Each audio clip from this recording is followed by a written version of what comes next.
But now, yeah, I'm thinking I'm back. Here's Johnny. Excuse me? A baking powder? I want the fairy tale. Donkey! Scusa.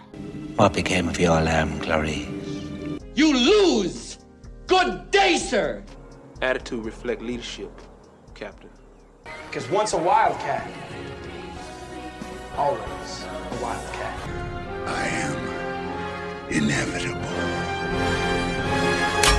What is up, guys? Dirty Boots Sports, and we are back with another episode from the regulars. Hey. This is our Apple Music albums 1 through 20. We did it. Finale, baby. Everybody. Yes. We listened to everything. Not the end of this series, but the end of this list. That's yeah, right. not the end of the discussion about this ranking at all. How many total listening hours do you think it was? Like listening to every album? Yeah, I mean, you could easily estimate 100 hours. At least. I mean, yeah. Because somewhere under, I'd say it averages out somewhere around 100 probably. Yeah. Wow. That's impressive. That is incredible. Especially to y'all guys, because y'all did all of them. Even the jazz. Yeah. Oh, yeah. I know I missed 33 minutes of jazz. That's right. No thanks. I missed that for sure. But yeah, for this album, I did listen to, I'd say 95% of this music. Yeah, and it was fantastic. Yeah, I had a really good time. I really did. And some of them I'd already listened to. Some of them I hadn't listened to the full album in a long time, and I got to listen to it again. I'm like, I love this. Oh, and then there was some stuff I listened to for the first time, and I really, really enjoyed. Good. I was hoping you'd get to that point. Oh, I'm very excited to talk about this Good. rankings. I got one I'm fighting for. That's what I was. I was really wanting that out of this whole list. I knew me and Railey were going to enjoy this. I was really hoping you got to the point where you found albums you wouldn't have listened to that you liked a lot. I'll put it this way.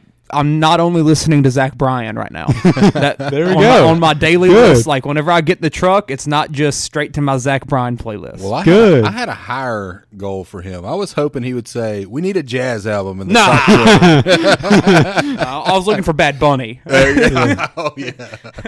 How about a Bad Bunny jazz album? That's right. Can we get Spanish I jazz? think your brain would explode. It's got to be something, right? Probably Yeah, something. there is that. Aston has Japanese jazz. So there's got to be Spanish jazz. But yeah, it's gonna be a good time. If you haven't heard of, if there's not an album on here you haven't heard of, That's right. like everything on here, maybe like the Joni Mitchell one that you might not have I'd heard. heard her but name, heard didn't of know the her. album. Yes, absolutely. Everything on here is recognizable, and yeah, it's gonna be a good time. We're not even gonna do an opening. No, we're gonna dive 35 or 33, whatever the crap we do. We're just gonna go for it. A lot of good stuff to talk about. Let's do it. Let's go. Let me pull up the list. What's number 20 though? Pet Sounds by the Beach Boys. Did you wear Railey your shirt dressed again? for it today. Yeah, I wore my Beach Boys shirt. There you go. Bring it back out this time. That's kind of what I will start with. Obviously, they have that surf sound. Yeah. I mean, it instantly puts you in a beach mood. Yeah. I listened to this one with my father. Oh, I bet he loved it. Yeah, I mean, he was obviously a Beach Boys kind of guy already. And this is a huge classic record. I assume they were doing things that had not been done before. I'm not going to say I was let down by this album. Not necessarily my thing. Yeah. The opening track, Wouldn't It Be Nice? I mean, that's great. I think it peaked with its first track. Well, I got one exception, and that there's others I like, Dumber, doesn't it? I don't know. This is what it reminds me of. Dumb and absolutely. Dumber. Yeah, I mean, I can't think of Jim Carrey. Or 50 First Dates. But I will say this. That's the other one. 50 First Dates off that? I absolutely love Sloop John B. It was on the Forrest Gump soundtrack my uncle had, and I told y'all how much I love that soundtrack. It exposed me to a lot. But I really thoroughly love Sloop John B. The sounds on this album are incredible. I know it's historical significance. I would not – so I think it's got to be there, and maybe I'm just not a Beach Boys fan. But you're the guy wearing the shirt. I thought you'd be all over this. I thought I was going to like it a lot more than I did. I didn't dislike it. Yeah. But I thought I was going to really love it. And like I said, I think it peaked with Wouldn't It Be Nice? I liked I'm Waiting for the Day a lot. Yeah. But, yeah, I was expecting a lot more from it because there's a good bit of other Beach Boys songs I think that I like. Yeah. But 50 First Dates is such a good movie. That's like endearing whenever I heard to that, like, because that's the song where that's what she listens to every day, and it like kind of gets her to remember who Adam Sandler is and all that. So Yeah. whenever I heard that, I was like, yeah, I love this movie. It's good vibes. That's the easiest way to describe Definitely good the vibes. Beach Boys in this album. For its time, though, it's 1966. Yeah. Yeah. Like that right there is impressive. I agree with that. Yeah, as we said, lead off track legendary, but top 20, little steep for me. Well, and for the Yeah. folks listening at home, that's what we have to come up with tonight. Particularly, Yeah. we're kicking people out of the top 20 to Yeah. make room. Yeah.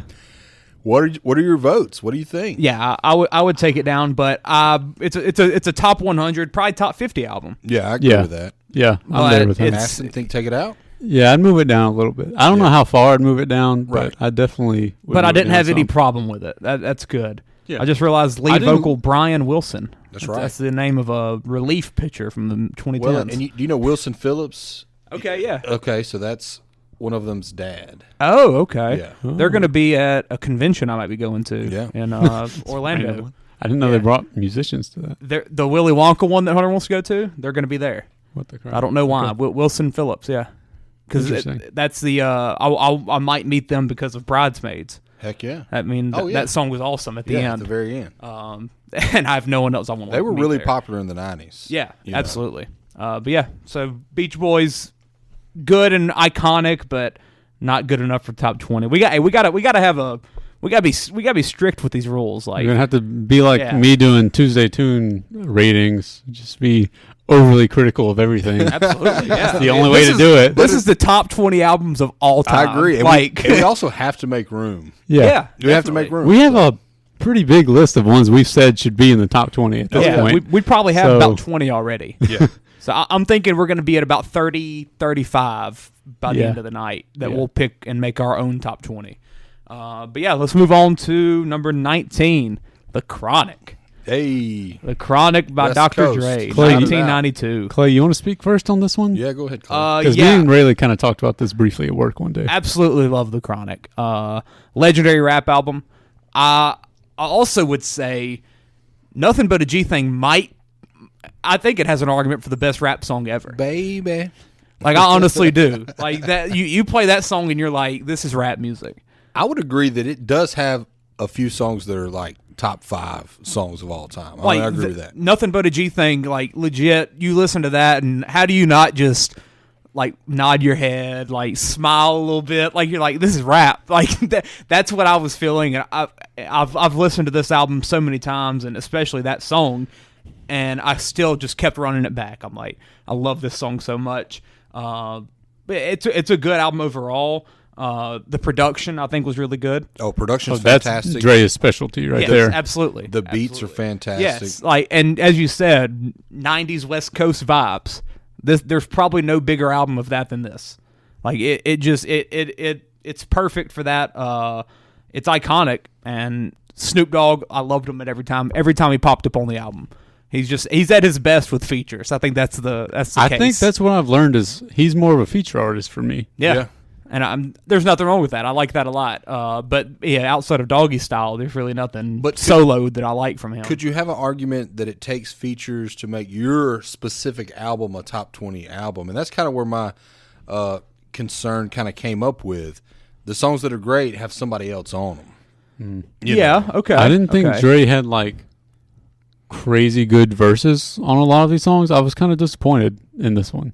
I don't think it's a bad album. No, it's I great. think we have other rap albums that are better. I mean, lower on the Dre list. says the bar, never let me slip, because if I slip, then I'm slipping. I mean, that right there, that's rap. I mean, And like Ashley said, I love the album. Yeah. I don't have a problem with the album. I don't think it's trash. I don't think it's garbage. Yeah. It's definitely kind of how I have the same respect for Pet Sounds. I have more respect for this because Yeah. it is legendary. Yeah.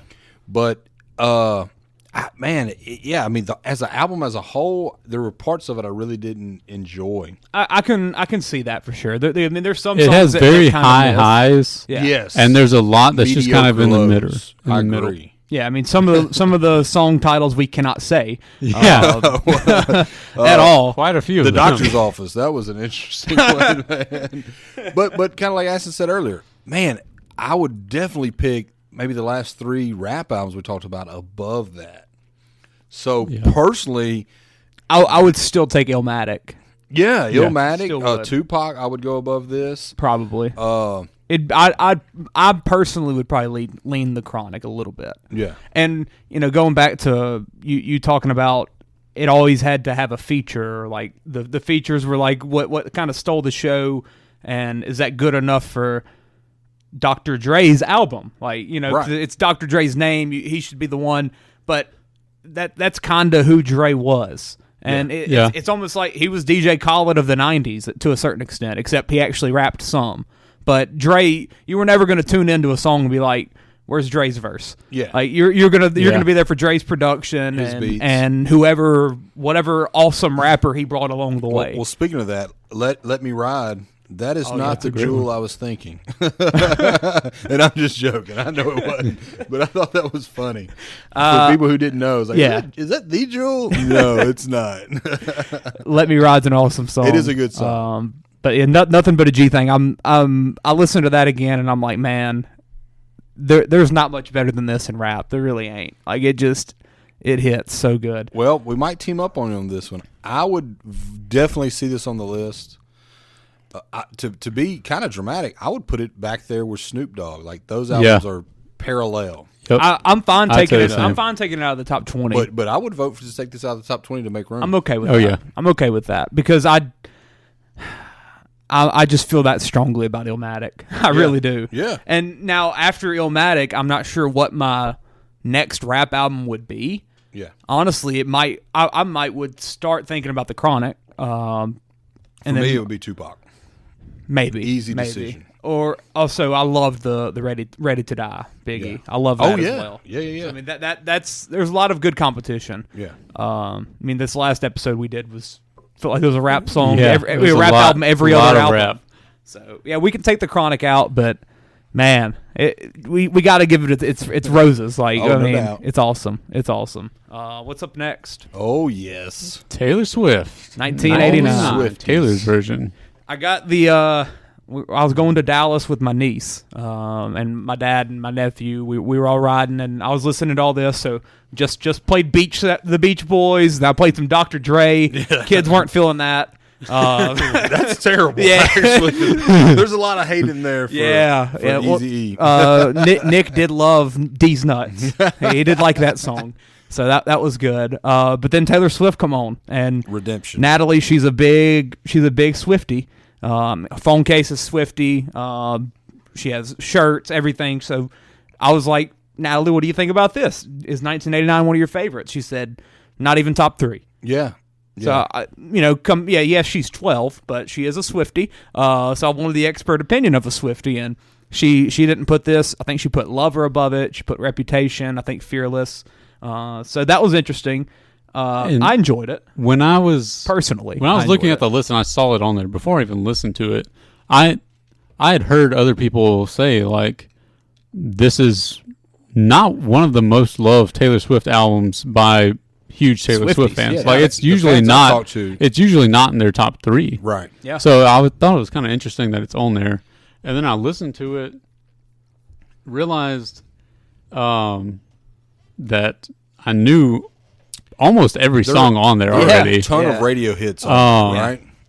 But my thing was, in the last few years, I've gotten back into, when you're like early teenage boy and there's always like, maybe not Clay because he had High School Musical all the time on. You're about to say, I can't listen to Taylor Swift. I can't listen to Justin Bieber. I can't listen to One Direction. I grew up with that. Yeah. I know. You know that feeling. Yes. So there was a time when I wouldn't have listened. I never listened to Justin Bieber, and I think I would love Justin Bieber. Like that's the thing. And so Taylor Swift, like this came out around that time for me. A bunch of these were like those pop hits, but I've got to the point. There's a bunch of songs from that era that you missed that I listen to now like regularly. Yeah. And these were not that for me. Yeah. I was kind of all around there hyping it up. I know. Not this. I was kind of hoping. I was I'm like, a new man.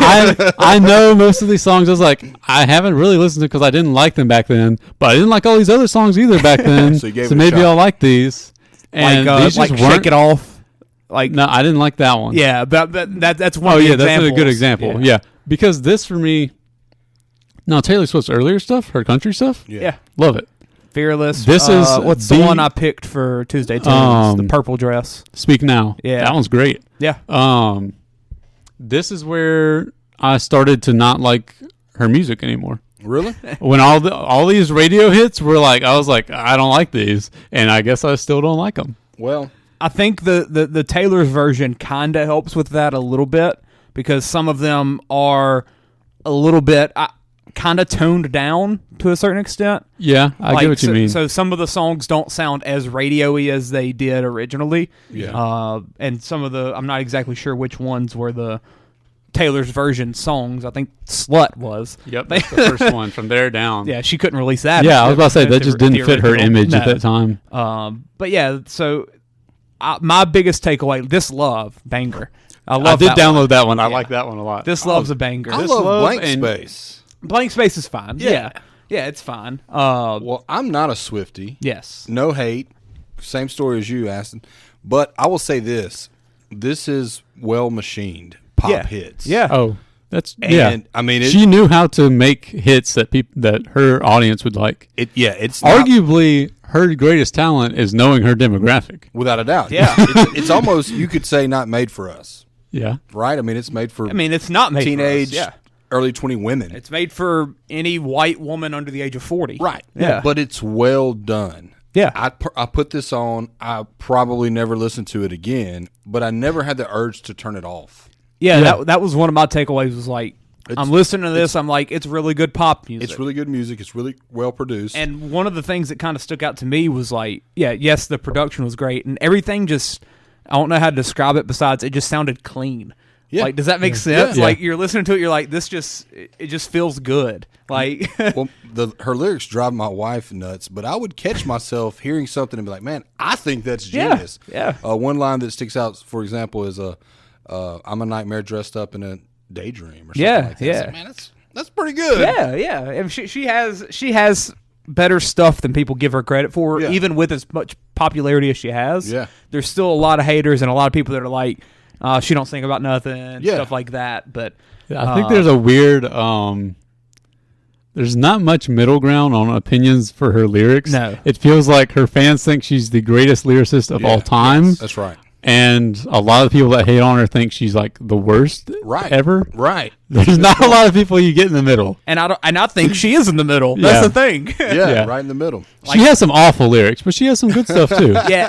She has a lot of the corny stuff that you're like, this is why I don't listen to her. Yeah. But then there's also her newest album had a lot of that for me. Yeah. But there's a lot of the good stuff for her does have really good lyrics. Like especially go back to the old stuff. And This Love was a standout for me. I loved that song, and I knew I loved it coming in. And looking at the writers for the album, interesting that's the one song she wrote by herself. This Love. Oh, wow. Yeah. So I wonder what maybe she's getting this help from people and she don't need it. There you go. Maybe they're giving the bad lyrics. Yeah, and maybe this is at the point of time where you mentioned it went from like. You stopped liking her music, kind of. Maybe that was part of the problem. She stopped writing her own. Maybe she started bringing in these people to just make these radio hits. Yeah. And it kind of went away from her roots. That's a good point. Now, I haven't looked back at her other stuff, but I'm sure Fearless she wrote most of. Yeah. If I would guess. A teenager. Yeah, absolutely. Probably so. So that's a very interesting thing to look at right there. One thing that I noticed that I had to ask someone about, all the ones that are added on Taylor's version, like the new songs, I don't know if y'all noticed, they don't sound like they belong on the album. Like I didn't know which ones were which. Yeah. I got to the first one off of there, and I said, "This must be where they're added." Yeah, and then they were. Yeah, and so I asked Rachel, because she's like the expert, and Swiftie, yeah, absolutely. I was like, "Are they supposed to not sound like they go with the rest of the album?" Because I didn't know if that was like a creative decision to be like, look how much I've grown since making this, or what it was supposed to be. But she said that they were written when she made this album, and she just didn't release them. Yeah. Which was really weird to me, because I don't know why they stand out so much if they were written at the same time. Maybe they were produced differently. Maybe they were just... because they were produced to release at this point in time, not back then. Because like I think she wrote all the songs. Oh, they were written. I think they were written and everything. Okay. But then whenever she's like, I'm going to come out with Taylor's version 10 years later, it's like we're going to reproduce it and we're going to make it to come out at this point. Okay. I think that's the case. That would make more sense. I couldn't get a lot of good answers from fans about Taylor's versions. Yeah. But I was asking teenage girls. Okay. Because I was like, can you tell the difference of a Taylor's version song? And they were like, oh, sometimes. Yeah. Sometimes I can. I was like, right. Now, there's certain songs where you can definitely tell the difference, Yes. and some you can't. Yeah. Well, that's what I got. Maybe we need to have a once we get through with all the Apple stuff, maybe we should do a Taylor Side-by-side episode. comparison. Yeah, hey. Taylor episode. Bring Rachel on for that. Oh, we'll do an expert opinions episode. Yeah, absolutely. No doubt. But I think we're all taking this out. I agree. Yeah. Well, I mean, I doesn't would need to be actually. this I'm gonna sound weird. I'm not a fan. I'm saying leave it in, but then I just booted the Chronic. Like, what's wrong? And I'm a fan of rap. So you're cool with leaving top 20? It's so well done. This is so another well one I done. look at, and I think over Pink Floyd. Right. I mean, yeah. I mean, Honestly, over Chronic? I don't know why. That's crazy. I don't know why I'm backing it up so much. I agree. That's a weird. Yeah. My vote's yes, and if you two vote no, let's get it out of there. I would take it out of the top 20. Yeah, I'd take it out. Personally, because there's at least 2 or 3 Taylor albums that I would put above. Yeah, and I haven't listened to that many Taylor albums, but this is because my my niece least said favorite no. out of these. My niece said no. So Yeah. that's the. I think the even expert. Rachel said it wouldn't be up there. Yeah, definitely. So, She's probably Reputation. very as well. weird. Reputation sucks. I'll say that. Yeah. It's gone. Let's go. Let's so go. We're 3 for 3 of taking albums out. Yeah, that boy is brutal. Yeah, but I think Aston's excited for this one. No What's doubt. going on, Yeah. Marvin Gaye? Lead it off, man. This was my very First off, have y'all seen all the memes about He never knows what's going on. Those are so funny. Marvin? He's always asking a question. Like Have you everything's seen a those? question. They have like a play, No, I like a haven't seen Spotify playlist, and it's like, "What's going on? What's happening, brother?" It's like all his question song titles. Yeah, It's yeah. So funny. What's going on? What's happening, brother? There's ones from some of his other albums too that are on there. It's so very good. funny. Aston, lead it off. I know this is a was personal favorite. For you. literally my first pick for Tuesday Tunes Really? this year. When I we never started listened doing that, I was like, "This is the first one I'm Yeah. picking." This is probably. I would say if someone put this at number 1, I wouldn't disagree with them. Yeah. It's not. It's right under my very favorite album of all time. Yeah. So it's probably number 2, Yeah, but it's a close very to. close number 2. Yeah. I just love this album. His voice is so good. The messages throughout all the songs are great. It has a protest feel to it that there's a bunch of other albums on this list that have that too. Right. And this is the only one that kind of feels like it's not an angry version of it. It's Yeah, like and maybe not in it's the face. addressing the issues, and it's like stating them pretty clearly. Yeah. But it's not saying it as in like in Y'all a messed violent this up. way. It's Right. like, hey, together we can fix them. Yeah. Good point. I didn't realize it was a concept album. Yeah. I never listened to it, and then I did a little Wikipedia search. I was surprised, and kind of the story I got maybe a Vietnam veteran coming home and seeing things wrong in his community that he didn't like. That's what maybe that's not true, but Yeah, there's definitely some commentary on the Vietnam War and just like what's going on in the community around him. but it What's is going on? it's beautiful. Yeah. It's just a beautiful And album. it's very funny to me that this, from what I've listened to, this is his only album that's like that. Almost every other song I've heard from him is just about sex. Like they're all like, they all sound like sex playlist songs. Yeah. And then there's this album which is very like political and like socially relevant. Yeah. So I don't know. I hadn't thought about that, but you're right about that. Went from sex to save yeah, the world. Yeah, absolutely. I'll say so. I've always thought that I would love Marvin Gaye whenever I listened to him. I was underwhelmed. I was very excited for this because I'm like, this just feels like a kind of music that I would really get behind. Like it's got the vibe and the Marvin stuff that I'd heard before. Like, I mean, I'd heard What's Going On. There's 1 or 2 others that I'd heard before and stuff from his other albums as well. I was like, I'm gonna like this. It didn't hit with me, and honestly, one of the things was the lyrics. To me, I didn't feel like it. Maybe I just wasn't listening hard enough. I don't know, but I just felt like the lyrics didn't really didn't really click. I don't know. You were not listening hard enough. Maybe so. Maybe I just need to give it another listen. I don't know. I will tell you this, Aston, because there's one song, how it ends and transitions to the other song. Oh my gosh, drove me nuts. And I had it's God is love into the next one. Yeah. You're right. It's after God is love. Because what's going on there, Marvin Gaye? It ends like very suddenly and goes to the next one. You know when we talked about Pink Floyd did that, it's like they did that terribly. Yeah, it bothered me so much that I was like, I can't be the only one. But I feel it has to be on purpose. I could get nothing because from that. It doesn't feel like. I went back and listened to it like 3 times and was like, I don't get what they're doing here. Maybe you're right. Because it's a very like purposeful like cut off. Yes, and then dramatic. the next one starts with the same like it should flow into it. I don't know. And I didn't get that flow. I didn't get that like Pink vibe, Pink Floyd flow. And I looked the internet for any kind of criticism about this album production wise, and there's zero.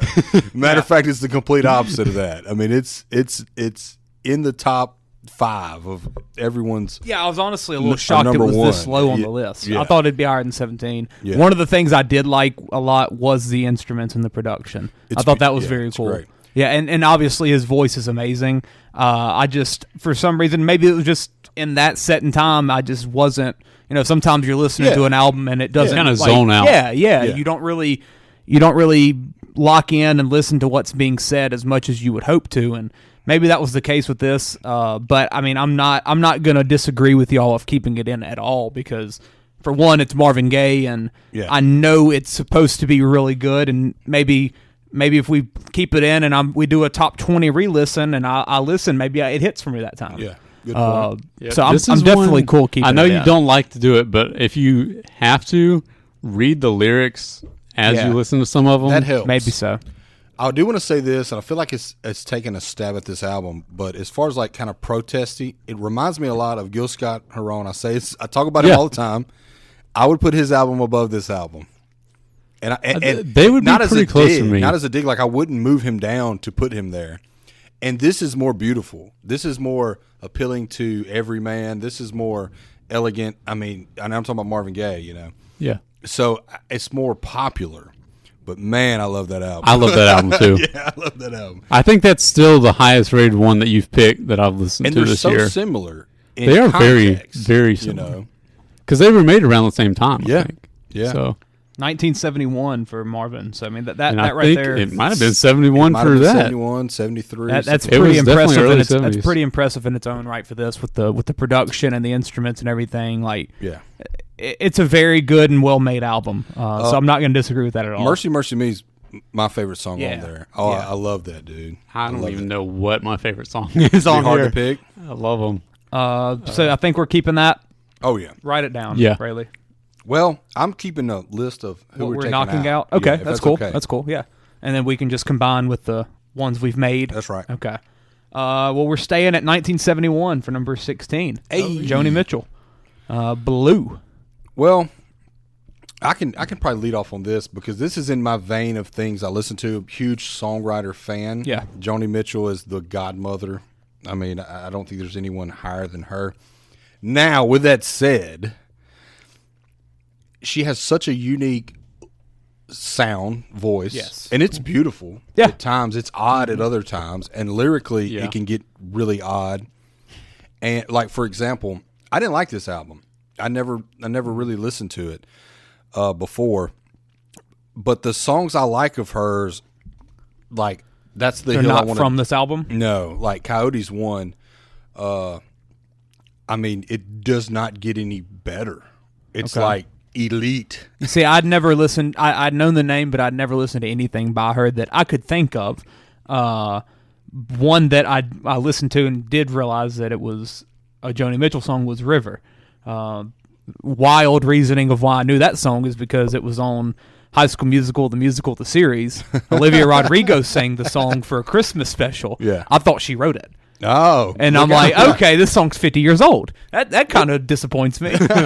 Olivia's version is better. I'll go ahead and say that. And it's also interesting. The first song on this album is "All I Want," which is my favorite Olivia song. Is it the exact same? No, it's not. Okay. Olivia wrote that one. Yeah.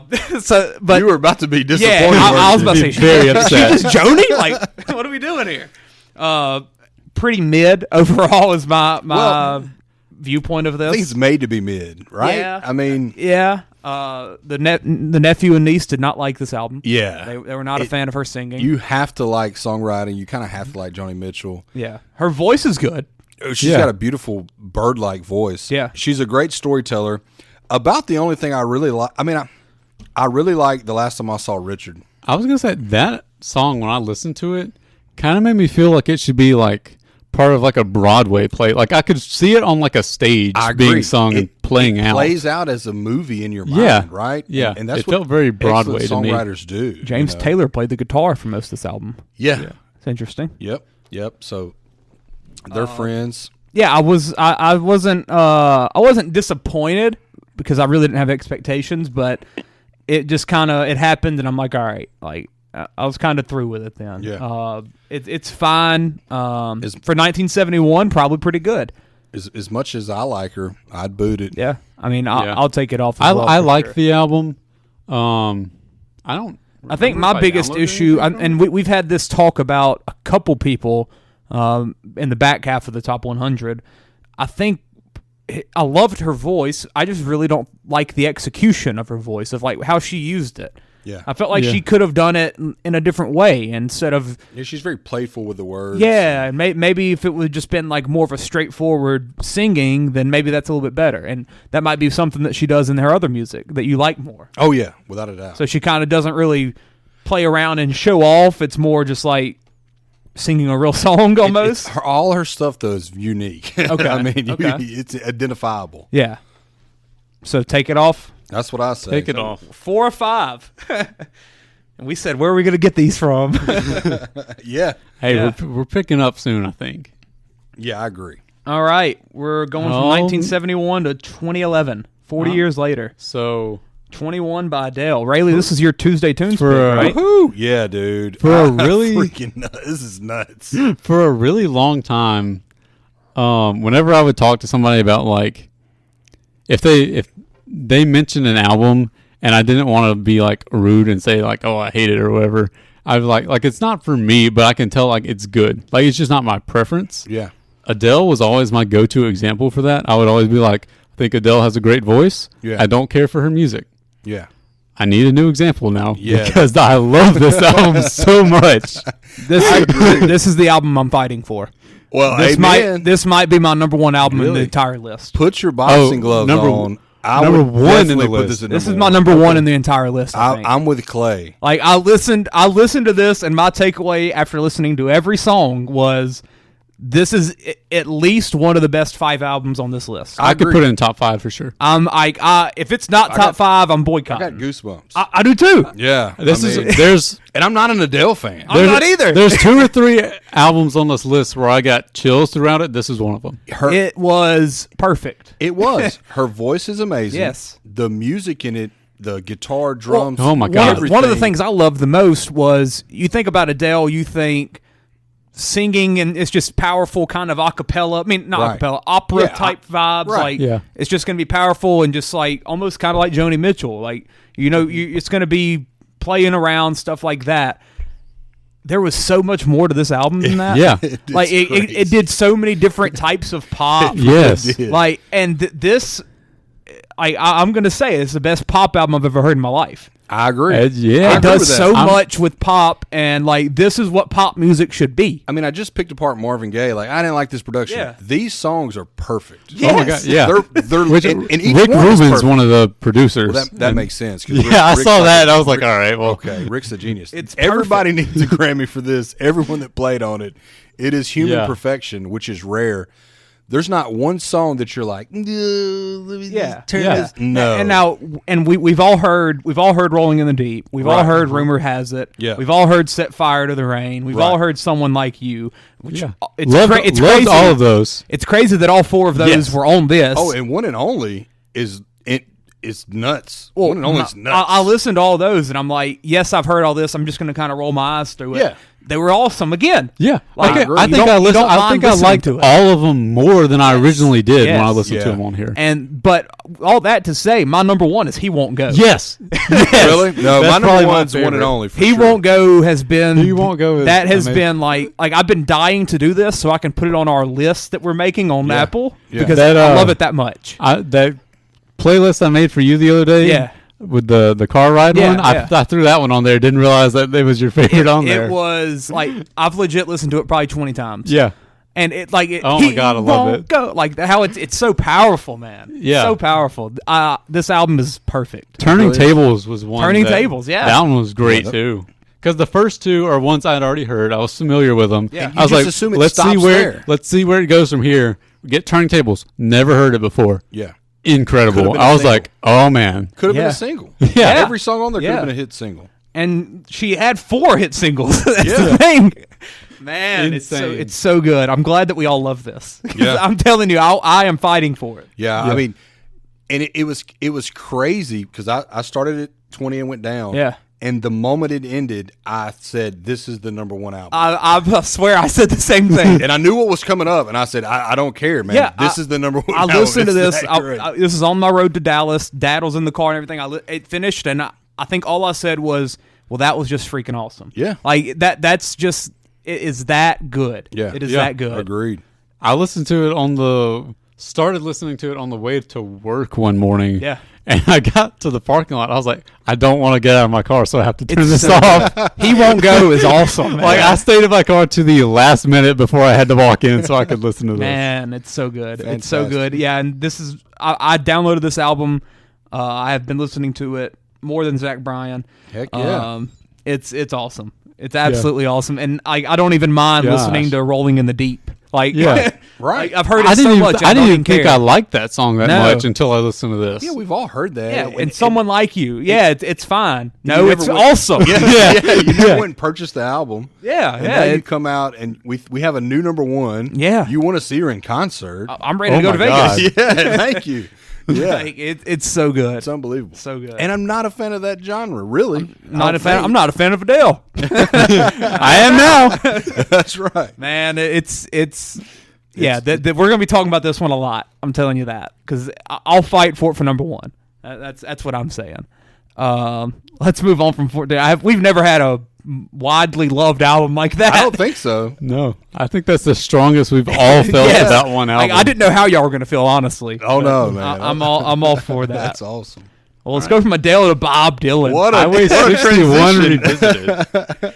Here we go. There we go. Well, just like I love Joni Mitchell, I love I was Bob about to say Dylan. this. It's got to be all you, right? Yeah, yeah. And again, he's another one that that's on the Forrest Gump soundtrack that I listen to. And I tell you, that really opened up my palate. There you go.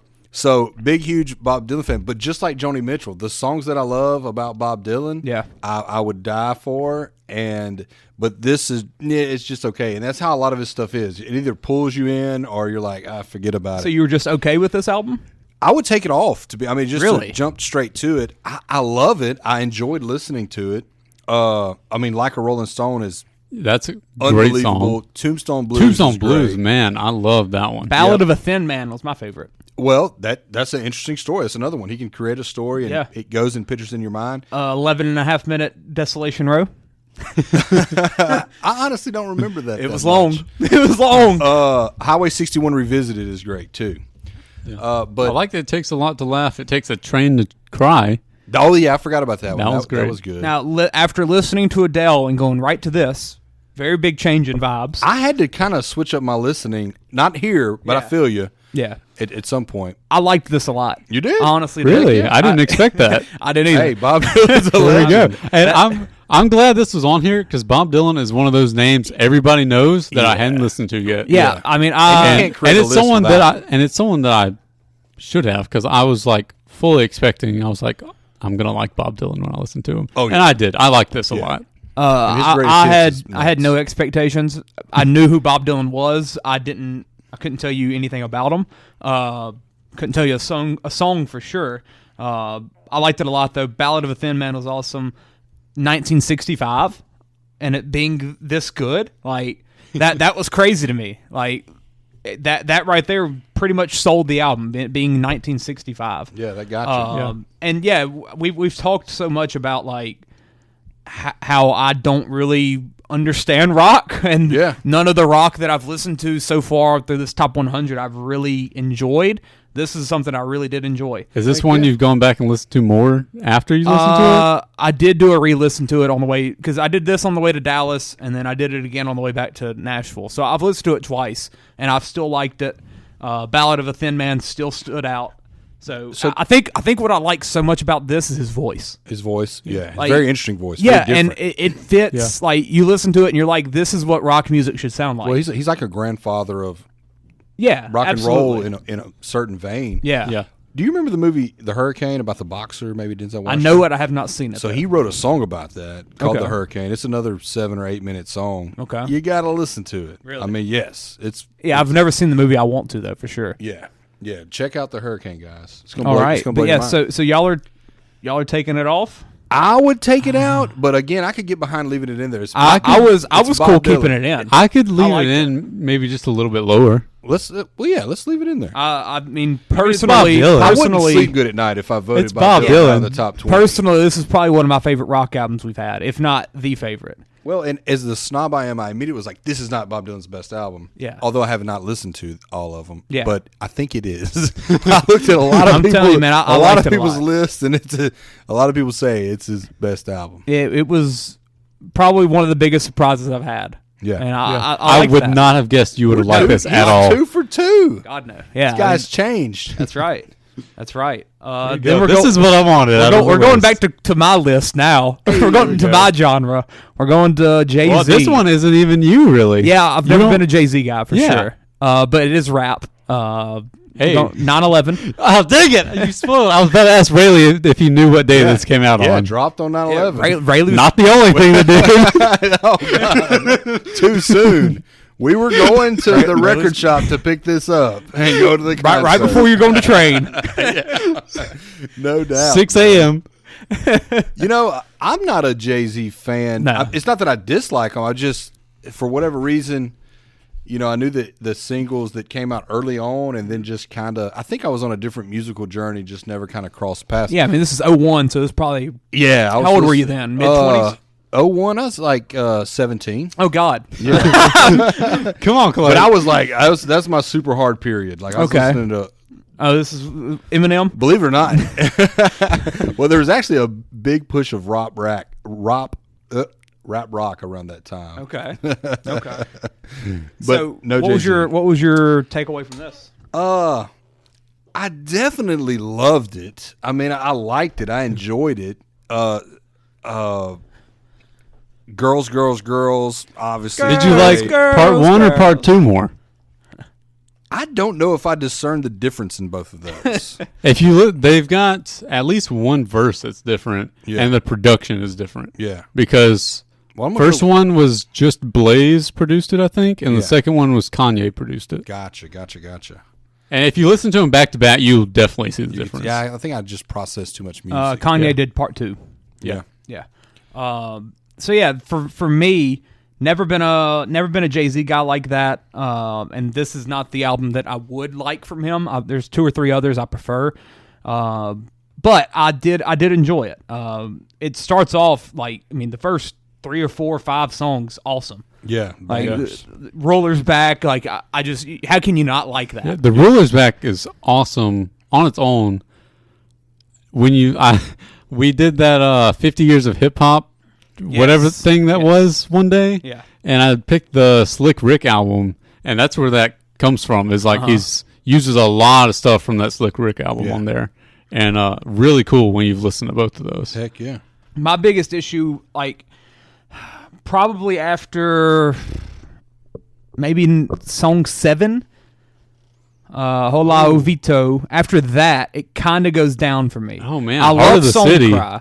Heart of the City is one of my favorites. And maybe that was another one that was good. I did enjoy Heart of the City. The back half was not as good as the front. Well, then to you me. get the song with Eminem's good. I'm not a huge fan, honestly. Yeah. Really? It's probably not top 5 on the album. That's one of the rare Eminem ones that I really like. It's good, but I think there's so much better. Song Cry is probably my number 1 on the album. And that's one of my favorite Jay-Z songs coming in. I tell you what, Song Cry got me because he's got to cry, but he doesn't have tear ducts or something. You know what I mean? He's too tough. Gotta make the song cry. That was great. Yeah, that's been one of my favorite Jay-Z songs for a while. That lyrical exercise was interesting. I mean, I thought that was pretty cool. I think it's not my favorite rap album ever or anything. No. But for it to be this high on the list, I can understand because I feel like it has everything you can get from rap. It's got, the emotional song and Song Cry. It's got a diss track. Yeah. It's got, music that gets you excited. It's got stuff you can play in the club. Yeah. It's got every kind of rap song you want. Yeah, all on one album. And with the Nas album, I always talked about how I felt like that's the album you play, like to play someone about what is rap. This could be another option. But with Nas, it's all kind of the same thing. Mm-hmm. This is a lot more diverse in terms of what it brings. What was the beef with him and Nas? Because he gets dissed on this album. I honestly don't know. It's just the New York stuff. Yeah, I was like, I'm the king of New York. Stacey would be the one. I'm the king of New York rap, and then they were both from kind of similar areas. It kind of hurt my feelings, to be honest. Yeah. Takeover's pretty crazy. It is. It's such a good song though. I'm telling you, those first 3. I was listening to those first 3, and I'm like, he's got this might be worthy. Yeah, he's a like genius. I really love this. He's got and then some it just crazy verses on here. It just kind of goes down for me. His lyrics on some of these songs Do you remember are any of them that incredible. I was trying. There's one that I always think of, and I can't think of it right now. But personally, I don't know if it's top 3 rap albums on here on this list. That's kind of the question I keep going back to. Yeah, like you keep with rap more so than any of the other genres. You keep going to like, is it better than this? Yeah, is it and better you have than a that? pedestal. Yeah, and to me, my age group, Tupac would go above this. But I'd put Nas. I'd put Chronic. This has more genius to it than anything Tupac ever done. Like you can listen to the music and the raps and the flows and the storytelling, and you're like, oh, this is genius. The more I talk about it, the more I'm okay with it. Yeah. I listen to it 2 or 3 times just because it's rap and I really enjoy it. And like I said, that's the sign of a great album that you keep going back and listen to. I can't think of the names of the other ones. I mean, Blueprint 3 I like a lot from Jay. What's his other one? It's Black Album's kind of really good. It's Reasonable like Doubt's White. Good. White. American Gangster, is that one? My God, where is it even at? It might not even be a real album. Where's the one that has public service announcement? That would be the Black Album. I don't think so. Is it? Pretty sure it is. Oh, I think it's the first one on there. No. Oh, it's number 10. Okay. Maybe I'll just listen to like a greatest hits thing. Probably. I don't know. Who knows? But that's one of my favorite Jay-Z songs. Blueprint 3 I think is a little bit better just for me, but that was also like that came out during my time of like really listening to rap and stuff. So this is a little bit older, but I'm okay leaving it. What do y'all think? I could leave it on there. Let's leave it. I'm cool with it. I mean, having it in the discussion at least. How many rap albums do we have written down? There's 23 albums written down. I'm sure I know we have Nas. I know we have Pac. Do we have Biggie? We might have Biggie. So we've got Straight Outta Compton. Okay, Straight Outta Compton. Outkast. Oh yes, AT Aliens. Illmatic. Kanye. Oh yeah, Beautiful Dark Twisted Fantasy. Yeah. Oh crap. And then Tupac's on there, huh? I don't think we put Tupac down. Oh. Well, we keep talking about Tupac. We might need to write Tupac down. So there's about 5 or 6. So I'm cool leaving that many and then going from then with the rap discussion for the top 20. That's right. So yeah, let's leave this. And it's also you can't really have a top 20 without Jay-Z. Even with as much as I don't personally like him, he's really freaking good. Like he's really freaking good. He has a very unique flow, and some people don't like it. Some people like it, and I think this era, not another one. Yeah, like this 2001 is like that's when it was was really changing hit a lot. for Jay. Like he was in his prime at that point. Which even I think somewhere on here he says something about he's gonna retire or something. Which he's said he's gonna retire like 20 years, 6 times. Yeah. Like I feel like every album he made after this, he said he's gonna retire, and then he made another one. Let's do Radiohead. Hey, I can bring out my notes from there last episode. There you go. Leave the There you go. Well, I probably kind of told y'all about this earlier. You did. You mentioned it. Yeah, and you really got to put yourself in the time frame. I think, though, maybe y'all would say, hey, a couple of these songs spoke out to me, preferably Paranoid Android. That's absolutely, to me, unbelievable. It's just they're kind of a strange group with strange albums. Yeah, for sure. Talk about it a little bit, Aston, while I pull up the track listing. They're so this one, what was the first one called? The Kid A. That one I listened to it and I was like, okay, it's whatever. Like the production's kind of cool, but I didn't get it. This one I got a little bit more. Like this one I listened to it and I was like, okay, I can see how people like this. Like I like some of these songs. Yeah. Like I enjoyed listening to this one. I didn't want to skip through this one like I did their other album. Nah. But it's definitely, it doesn't fit in on the same level as all the other ones in this section for sure. Yeah, and I don't think Radiohead deserves 2 albums. Oh no. I think this is the album they deserve. Yeah, take Kid A out of there. But and you know, they're so inspirational. You couldn't have the Arctic Monkeys. You couldn't have a lot of those groups, the Strokes. I don't think you could have them. And I know it's not identical. Yeah. But I think they took a sound from that. For sure. Proved this genre to be profitable and led the way. But, dude, I like that little I love Karma Police. You know, I absolutely love that song, man. Would you say Karma Police? Yep. And Karma Police is probably their best song. Yes. Yeah. I wrote that down. Well, maybe Creep, but that's on a different album. Yeah, on this album. Yeah, definitely the best song. And I think it's Paranoid Android. So I guess I'll listen to at least number 6. It fizzles out like a video game. Yeah. And man, it's so simple and so short, but I love that so much. It was cool. It's definitely cool. That might be the outro to Karma Police, but I thought it was a girl singing on Climbing the Walls early in the song, which was interesting. And let's see. I think it's Lucky. Was it Lucky? It was like my deep track favorite. And that's an interesting song title, Subterranean Homesick Alien. They had some good Paranoid Android and that one are pretty cool titles. Subterranean Homesick Alien. Well, and Bob Dylan has a song called it's a play on that. I can't think of the word. Yeah. But yeah. Exit music for a film. Yeah. I thought that sounds like that. I thought it was going to be better. I was a little excited once I saw that. I'm like, that's cool. Nah. That is what it sounds like, though. Yeah. I'll give it to them. They named it accurately. Wasn't really a fan. I don't even remember Karma Police, but apparently it stood out to me. Go back and listen to that. Apparently I liked it, but yeah, I'm removing this from the top 100. I wrote that The Tourist was great because I've never listened to this album either.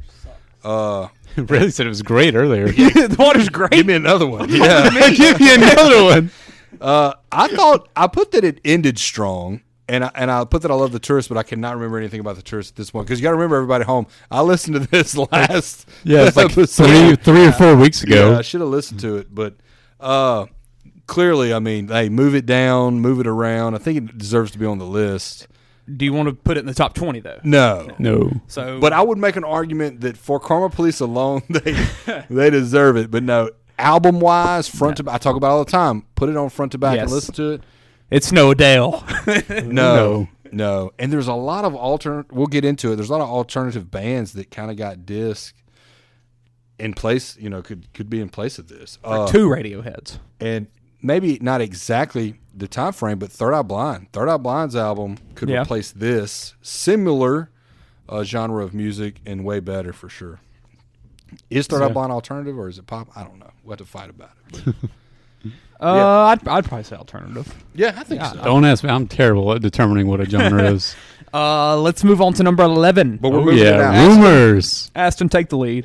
This is another one on this list that's in my probably top 5 favorite personal albums. It's human perfection again. It really is. Yeah. I mean, start to finish, this album's great. The only song on here I don't love is Songbird, which is maybe a hot take. I think it's a popular one, yeah. Yeah. But other than that, I like all the other ones. Secondhand News, I think, is super underrated. It's one I don't hear people talk as much about compared to, Dreams, Never Going Back Again, Don't Stop, Go Your Own Way, The Chain. Yeah, I mean, I agree. Secondhand News the other day at work was stuck in my head the entire day. I'm just secondhand news. Yeah. I'm just secondhand news. Yeah. What a good way start to the album. What a way to start the album. Heck yeah. Because I was familiar with a lot of the songs, never listened to Rumors, and you're like, wow, their greatest hit, their greatest hit, their greatest hit, their greatest hit, their greatest hit. Well, actually, I was listening to this whole album wanting Landslide. That's the song that I love from them. So I was a little disappointed in that. Yeah, I mean, the track listing is just nuts. And maybe for like 15 seconds, I was like, let me change the song. I don't think so. But you're listening to it, it's just like the Adele. You're like, this is human perfection. Yeah. The music, the guitar playing. God, the production is just awesome on this. It blows your mind. It's like, how could they do this? And the fact that they like hated each other while they made this album. Yeah, you probably know about it, but there were people dating other people, leaving other people. And that's where a lot of the inspiration for the songs come from. Yeah, because the two main people, Stevie Nicks and what's the other dude's name? The main guy? Lindsay Buckingham? Well, she ended up dating him briefly. John McVie? John McVie. Yeah. They were married. Yeah, that's what I was saying. And they got like divorced right before this or something. Yeah. And so they were like, at some point she ends up with Lindsay. Okay. Temporarily, maybe. Yeah, I don't really know anything. I didn't know much about Fleetwood Mac at all. That's where you get songs like Go Your Own Way. Yeah, I mean, I knew probably half of the songs, or to a certain extent I did. Landslide I loved from, I learned it a lot because of the movie X, horror movie. The villain sings it. Or she doesn't sing it, but it's playing over during a really weird scene. But this is good. It was good. Gold Dust I'm glad you consider it good. I was kind of worried you were going to hate this one, and I was going to be upset. Yeah, I didn't love it. There was some good stuff. Some I felt kind of it happened, and I'm like, all right. Like it kind of just breezed by, and I was like, all right, it's fine, I guess. Little steep for me for top 20, but oh no, I don't move hate it up, right? I could move it up. I mean, yeah, this is. Yeah, I mean, I knew that y'all were gonna love this a lot, and I'm okay keeping it in the top 20, but it'll be on the back half of my rankings for sure. I gotcha. Yeah. I'm glad you didn't hate it though. I was kind of expecting you to hate it. No, I mean, obviously, Dreams, Go Your Own Way, stuff like that. Yeah. It's hard to hate that stuff. And Secondhand News, I liked that a lot. Like I said, I mean, great way to just open up the album and set the tone. Yeah, yeah, it's a good album. I wouldn't mind listening to it again to rank it amongst the others. And you can play it front to back. Also, this was one where the niece and nephew were in the back seat loving it because Brittany loves Fleetwood Mac. Yeah. So they were singing it. So maybe that kind of that made me not like it as much. Well, but isn't that interesting? These are little kids. Yeah, and this album's from 1977. Yeah. But they said that Brittany she always listens to Fleetwood Mac and Zach Bryan. And this is the album.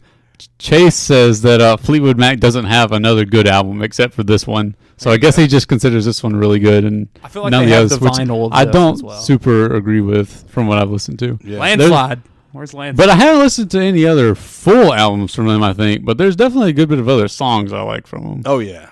So I don't know. Be the only one. I'll have to listen to some of their other full albums. This is a masterpiece. Yeah. I mean, Adele's a masterpiece. This is a masterpiece. Yeah. Yeah, I mean, I'm cool leaving it on, and I wouldn't mind giving it another listen to, rank it amongst the top 20. We kept Rumors, we kept Blueprint. Did we keep Bob Dylan? Yep. Yeah. We kept Bob Dylan, we kept Adele, we kept Marvin Gaye. So that 5 out of the first 10 that we kept. So, I mean, that's a good hit rate. Yeah. Let's go to the top 10 though. Railey, lead us off. Yeah, Lemonade by Beyonce. Look, one of your early Tuesday Tune picks. Yes, huge fan of this. And again, it's kind of like the Adele thing. I've told this story before. Not a fan. Just I thought Beyonce was for girls. My wife loved her. I remember when this album came out and she played it, and the first time I listened to it, I was like, wow. And then the second time I listened to it, I was like, oh my God.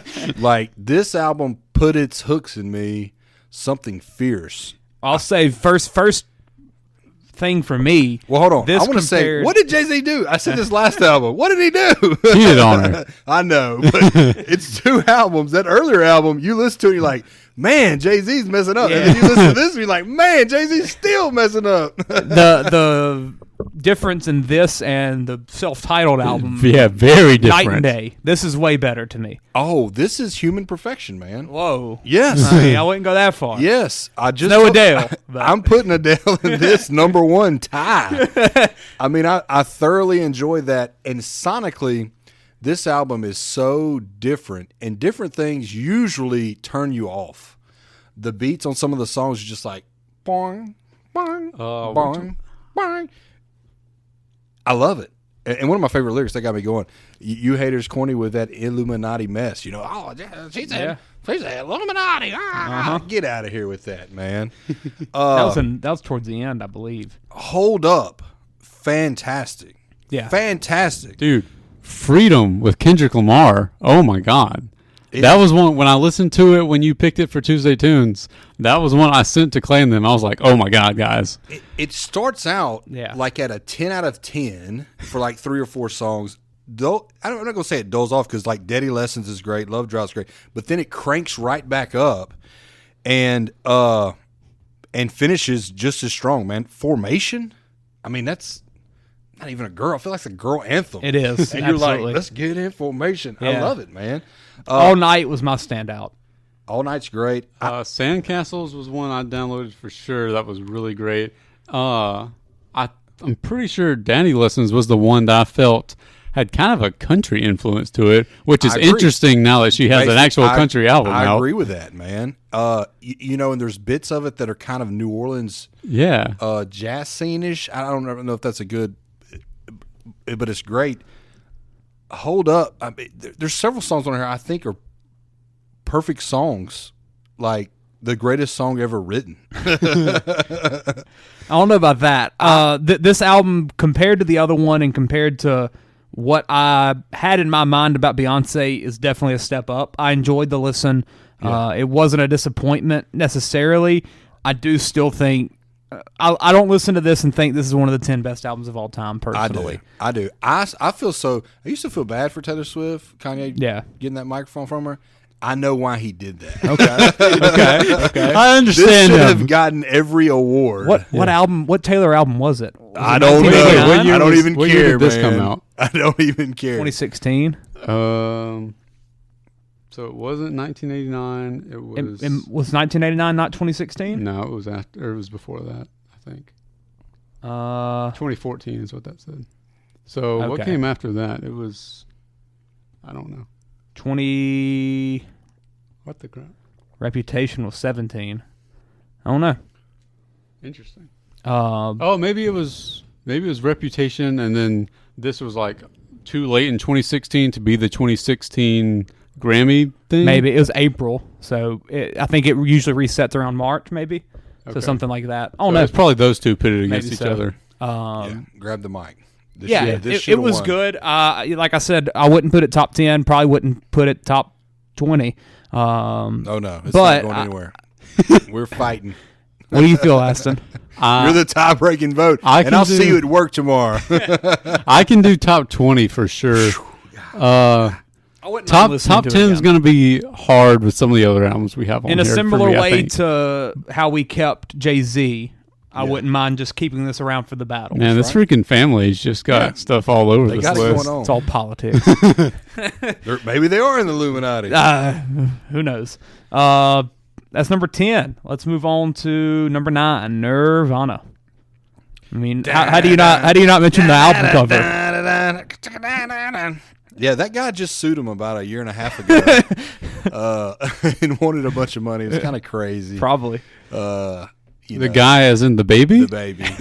Yeah, he wanted like $200,000 for his likeness or that's something. Not even that much for how successful that was. Maybe it was $1 million. Maybe that's reasonable. Yeah, I guess I You should showed my start this baby off. penis. Yeah. And girls don't want me anymore. I can remember seeing this album at Walmart, and the price sticker was placed over his penis. And it was bizarre. There you go. And, man, they were a bizarre band. This changed things.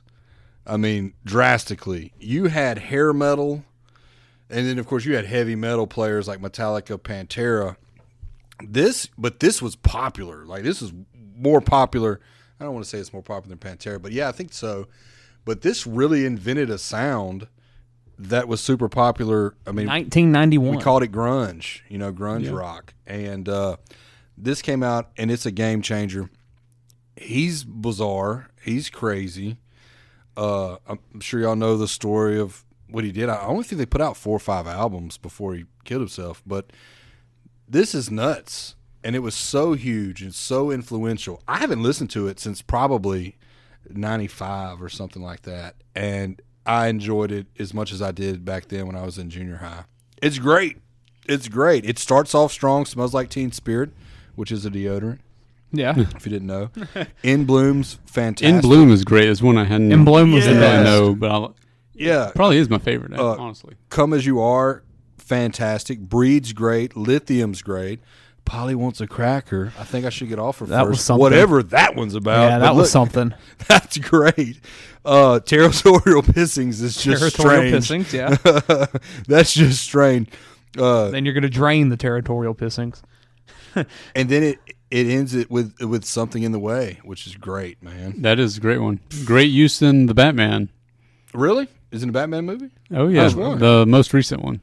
Okay, I hadn't seen that one. Oh, yeah, dude. It's used. But what did used y'all well. think? I mean, this is a great album. It's in a top 10 for me, undoubtedly. I think this is one of those where it's like, I see how influential it is. I see that it was super popular, but grunge isn't for me. Yeah. And I struggled to get into it. Don't you say that just yet. Well, yeah. I forget. We were angry. Yeah.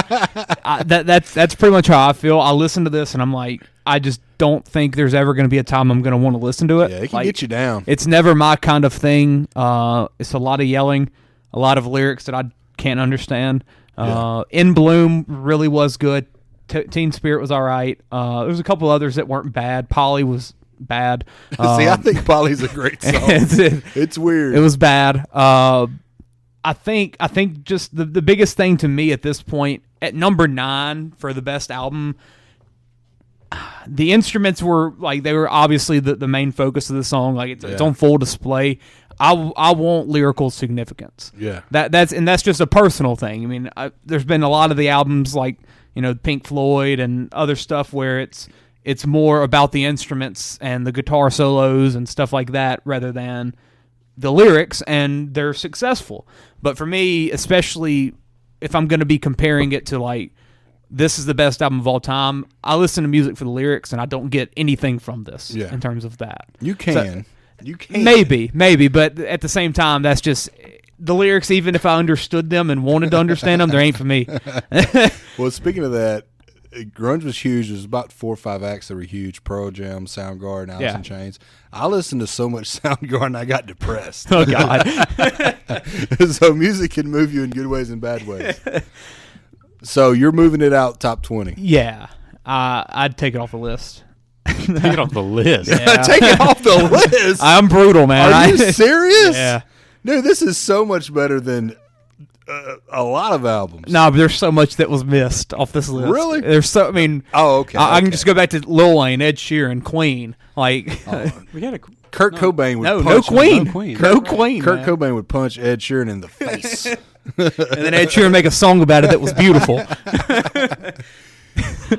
So, Aston? Yeah, it comes down to you, buddy. No pressure. Don't take it off the list. I think I'd put it Don't take right it off the list. under 20. Somewhere under 20. 21. I'm writing it down, guys. Like I think it deserves to be on the list because of how iconic it is and how significant it was in influencing other music. But I just didn't like it enough to say that I can put it in the top 20. Do y'all know who the drummer was? Dave Grohl From Foo Fighters. Oh, yeah. Yep, he was the drummer. Would have sucked if I got that wrong. Watched a movie of him in it. Studio 65. I think it's seems like a pretty cool guy. Studio 66. 666. Yeah. I don't know. Yeah. It was horror movie. It was pretty freaking weird. It's about the Foo Fighters. Yeah. It was a Foo Fighters have some good solid songs. movie. It's a solid Like Foo movie. Fighters. I like them more than Nirvana. Let's go to Just because the ended. yeah. Let's go to Tell 8. me, How about some Amy Winehouse? Hey. 2006. Did not realize how recent this was. I don't know why I thought Amy Winehouse was in like the 70s for some reason. Oh no! Like I had no idea. I just knew the name. Well, a couple things, and I've said this a few times with different acts. This water tastes so weird, man. I think it tastes fantastic. I got a bad bottle. We're gonna clip all these like water commentaries together. Yeah, it's like I'm drinking chlorine. We can't agree on anything. There's Railey at the very beginning. Man, can I pay you for the water? Man, this is fantastic. And Clay's like, man, this water You sucks. should sell this. I got chlorine in the bottle. My water. I got that Nirvana water. Our water's kind of bad at home, though, isn't it? Yeah. So this is great. Yeah. Well, look. So Rehab came out, and it was. They tried to make her go to rehab, and she said no, and then she died. Go. Yes, that's kind of sad. Yeah, but, it's so weird listening to that song. well, and that song was so popular. Yeah. It was wildly popular, like maybe a #1 hit, and everybody loved absolutely. it. And Which she is had so crazy for what that's about. And everything. It was- tried to make me go to rehab, think and I it was- said no. It was catchy, right? It was. And that turned me off on her. I think I had problems with liking mainstream stuff. And at another time, I found another song called Valerie by her, and it's one of the greatest songs. Valerie, absolutely. Yeah, and there's two different versions, Yeah. and I like one way, way better than the other. That's one. her best song. Man, that I song wrote that is- down, actually. That song is killer, and I was hoping it was on this album. I was too. Short of like seeing the genius of Amy Winehouse in that song, I never really went back and listened to anything. 120% love this. We can move it out of top 20. I'll take the pressure off you guys. It was great, and what I liked about it though, it is the most honest take on looking inward that I've ever seen in music. I mean, so many songs. I'm a bad person. I was going to cheat on you. I told you I was going to do this. I'm not a good person. Rehab. All these. You know I'm no good. Love is a losing game. Yeah. Wake up alone. Yeah, it's a tough look. It is. Yeah. Inward. The music's great, by the way. Yeah. I mean, it's really Beautiful unique. voice. Incredible voice. Yeah, and I take my hat off for her being able to do that, because I don't think any of us could take an honest look at ourselves in that light and do it So successfully and pleasing, man. I would totally listen to this album again. Yeah. I mean, I obviously have known Amy Winehouse for a long time. I knew Rehab. I've loved Valerie. You watched the movie, didn't you? I have not. It actually just came out. Oh, that's right. Kirsten Stewart maybe plays her or something like that. I don't know. One of the other ones. But I enjoyed it. It was good. Like I said, her voice was awesome. My biggest issue would be that it's 11 songs, 34 minutes, and I felt like it all kind of just blended together. Like so much of the music sounded similar. Yeah. Like there wasn't. That's her sound, right? Yeah, going to like the Adele album, which I mean #1 album, so it's hard to judge everything off it. But like we said with the Adele album, there was so much difference and like different styles and everything. It was the same thing over and over. So that's a little bit of a negative for me, but I mean, overall I didn't mind it. Yeah, Rehab's awesome. Me and Mr. Jones was really good. That was unique. That was probably the most unique of the whole album, in my opinion. That's got to be a play off of the Me and Mrs. Jones older song, right? I don't know that song. Probably. It's man, who's it by? That's a really good song, by the way. Back to Black was great. Back to Black was great. And like you said, the uniqueness with her, just Billy honesty. Paul. Okay.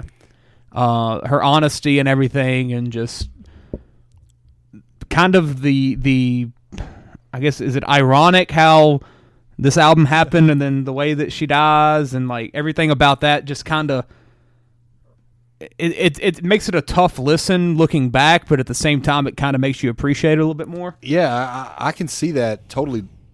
You're like, man, this is ironic. Yeah.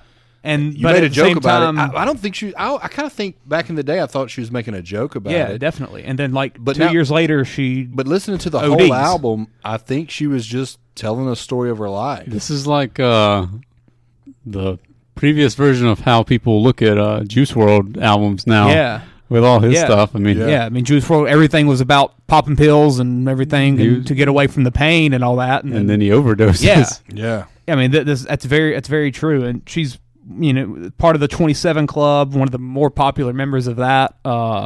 Just overall, it's a tough listen when you like break it down deep. But when you just sit there and listen to the album and you're like, this is very impressive. I don't mind it top 20, honestly. Yeah, I really don't. Aston, what'd you think, man? I'll say Tears Dry on Their Own was by far the standout to me. I love that song. I've listened to it a lot since I listened to this album. I think I liked it a little bit less than y'all did. I still think it's a good album, though. Yeah. I think it's definitely a good album. It's I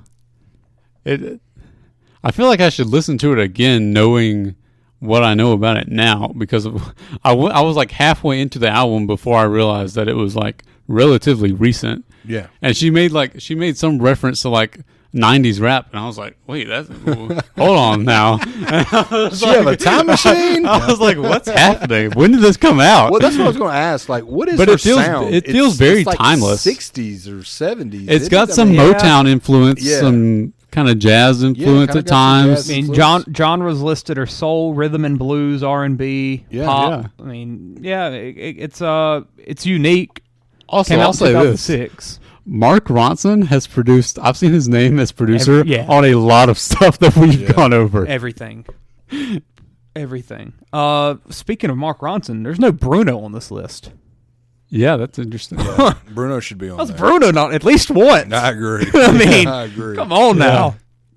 You want me to have Nirvana? Not Bruno? He doesn't need to be above Nirvana. I'm telling you. I'm telling you, that's like the Pink Floyd of the 90s, man. I'll take Bruno above Pink.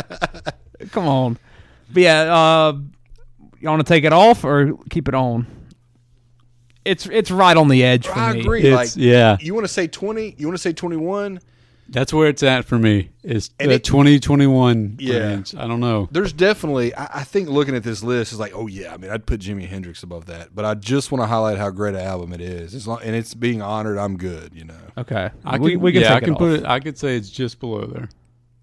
Yeah, because I don't think if I listen to the 30 or so that we have, I don't know if I would put this in my top 20, but it would be. It's a good listen. It really is. It really is. For my first time to ever listen to it, and to not have the one song I loved from her, I enjoyed it. Yeah. Shout out Glee. That's the only reason I know Valerie. Really? Yeah.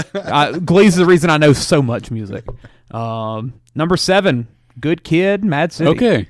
Hey. To start off talking about this, was not at all expecting this to be the Kendrick Lamar pick album. No. I mean, To Pimp a Butterfly. To Pimp a Butterfly is the obvious choice here. Yeah.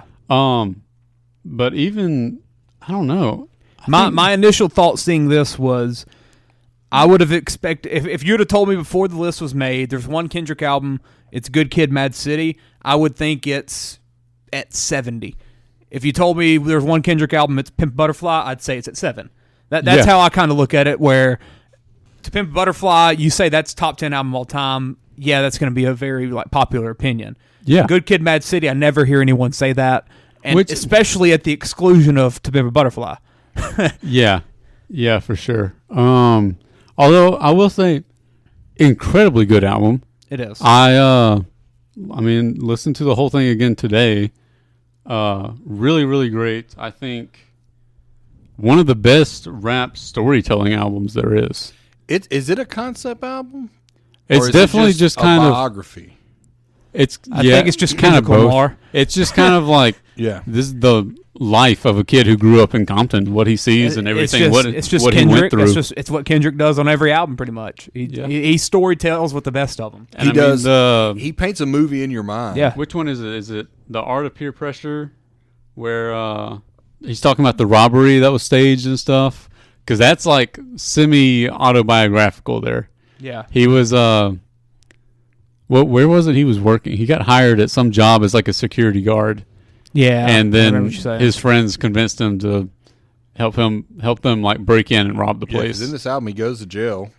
He's getting calls from, I wonder if those are real voicemails. And I've listened to many albums that were like there's that. voicemails on Frank Ocean's. I thought that was kind of interesting. Oh yeah. And this is mid 20. Yeah, all right. This is 2012. The album I was thinking of with voicemails was like 2012. So maybe that was just a thing back then. Yeah. Mid 2010s was a voicemail phase. I think. Obviously, looking at it, I mean, "Don't Kill My Vibe." Don't Kill My Vibe. Oh man, very popular song. That is a great song. Backseat Freestyle, very popular. Yeah, that's got some interesting lyrics. Yeah. And I love to listen to. Backseat Freestyle in concert was awesome. Was it? Yeah. The whole stadium was yelling Look, that. I start listening to this with Brody. Yeah. And about Backseat Freestyle, like, I'm going to pause this and catch up with this later. Money Trees, very good song. Money Trees is Poetic great. Justice. Yeah. Mad City, one of my favorite. Mad City was awesome in concert too. Oh, and one of my favorite just concert experiences overall is when The Kendrick intro. wasn't even there in at the Jambalaya festival that I was at. They played this song like between artists, whole 15,000 people outside all just like went in unison at the beginning of the song. Pyrus and Crips. Yes, absolutely. Swimming pools, drank. I mean, Compton with Dre. It's yeah, great. yeah. Sing About Me, I'm Dying of Thirst. This was a weird one because for some reason I definitely have heard this before, and I didn't have it downloaded. But I hear I would like always see people be like, "Oh, it's like one of the best rap songs ever," and I don't know why I didn't have it downloaded. Re-listened to it, phenomenal, and it's like 12 minutes long. Yeah, but he did great on that one. I'll tell you that Compton. Before that, listen to that song, and I, naturally because of all the Compton references, I just kept drawing a parallel between NWA. Yeah, and it like as a bridge though, not as a comparison. It's like this is an extension of that. This is NWA grown up, or this is NWA 30 years later. In a beautiful way. Yeah. You know, I get what you mean. It was pretty impressive. It was pretty impressive, to be honest with you. Yeah. I think. What is Drake doing on one of these tracks? Does he know he's on there? Drake was awesome. And he did really good on there, awesome actually. I like that song a lot. Yeah, it's very weird listening back to that now. It is. Like, what happened? Who's that getting out? Kendrick is definitely the rapper who has earned the title of like being the legacy of like that classic 90s Compton hip hop. Yeah. Yeah. Like he's the modern version of all of those right? people. Yeah. I feel like and they've all claimed him. I mean, well, okay. Well, that makes sense because I felt it. Yeah. I felt it. Is it weird to me how I kind of associate Kendrick's style more so with like Nas though? I think there's some similarities in them. Like I think of Like him the way more they so. talk. Yeah, and the storytelling, the lyrics, like that's the stuff I associate with like Nas running the 90s of. Yeah. Well, it's like avant-garde I think rap. it's And I don't listen to him. I definitely don't hear NWA and Kendrick. I don't hear them as like maybe Pac a little how bit, they- but not in their styles necessarily. yeah, it's more so Definitely not the his style. production and the like love for Compton and Yeah. like where he's from Yeah. is where I get that. Yeah, it's interesting. I've never been as big of a Kendrick fan as everyone else in the world, and I love Kendrick still at the same time. And even my favorite Kendrick album is "Damn," which is widely regarded as his worst to most people. That one could also. I don't think it's his worst anymore. I think Yeah, most people consider his most recent one worse than that. Big Steppers. Yeah, I think a lot of people. I don't know. A lot of people look at "Damn" how they look at "Scorpion" for Drake. It was like too much radio. But also, that won a Pulitzer Prize, Wow. which like never happens for musical What, albums. But Damn? also, yeah, Really? and not only for musical albums, but for rap albums. The first Yeah. one to ever win that. That's nuts. crazy award. That is for nuts. Yeah, I mean, that's my favorite Kendrick album. It's pretty easily to extremely me. good. And that's got Humble on it, doesn't it? Yes. Yeah. What a tune. So DNA. many good What a songs. tune. DNA, yeah. Love. For this, it's really good. It's hard to look at this list to me and be like, yeah, that's number one rap album of all time. Even because I think it's the third best Kendrick album of all time. So that's tough to me. Yeah, it makes you make bad decisions. So right? when I first saw it on there, and I was like, okay, why is it not To Pimp a Butterfly? I listened to it, and I kind of understand because it still has probably the best storytelling aspect on any of this list. I think his lyrics are super creative. I mean, the way he just puts his lyrics together is incredible. Yeah. He's got an awesome great flow, great production. Awesome flow. But also I think maybe To Pimp a Butterfly is culturally significant. It is, but it's maybe less mainstream appeal because of that. Yeah, it absolutely is. If you're a white person listening to Pimp a Butterfly, it won't hit the same. No. Well, one of the things I wrote down for this album was I think it is a little too radio popular to be the best rap album ever. Like, because I mean, so like, I didn't think it was radio popular at all. But don't kill my vibe. Everyone knows that. Okay. And it'll you can love that song without like. But the thing is, without it hurting your feelings with the lyrics, you know what I'm saying? That, Drank, Mad City, Money Trees, Poetic Justice, like so many of them songs are very popular amongst everyone. While you go to Pimp a Butterfly and it's All Right, King Kunta. But even those, they're kind of like a little bit out there, and like everyone's not going to love it the way everyone loves this. But I will say the thing that kind of balances that out for me is all the ones you just named that are radio hits, they're not cheap radio hits that are just there for mainstream. No. They all have lyrical significance. They're all incredibly well made. I think it's just kind of they're that popular because they're that good. Yeah. I can see that for sure. But yeah, to me, I think it's a little bit too. Maybe it is a little bit too safe to be the best rap album ever. Like, I don't know. I think To Pimp a Butterfly would be the safe pick. No, I'm talking about in terms of like lyrics. Oh. To Pimp a Butterfly was like risky with its lyrics and everything. I think with this, it's not as risky. And whenever you think of rap, you think of this is also what put him on the map, which I think is an important thing to look at. I wouldn't put it number one rap album. But I don't necessarily hate it for top 20. Yeah. And I don't want to put it number 7 of all time either. Because I think there's still probably 3 or 4. Probably 3 or 4 out of top 20. You think it's the best rap album? No. I'm saying like pretty conflicted on putting it top 7. Oh, wow. Or like best rap album on this list and stuff. Putting it right here. I think there'd be 3 or 4 rap albums I put ahead of it on this list. I understand why it's here, but I'm still conflicted about not To Pimp a Butterfly. Yeah. It's just, I don't know. It's so weird to me because they're both honestly like 10 out of 10s to me. I'm cool keeping it on here. I'm cool keeping it on here. So when we re-listen to this and the other rap albums, we kind of have more of a group to look from. Yeah. Good point. Yeah. Because from that, I feel like we're going to have about 7 or 8 rap albms. Yeah. And I feel like we're going to come away with like 3 or 4 we really love and are going to push for that top 20. They'll separate themselves.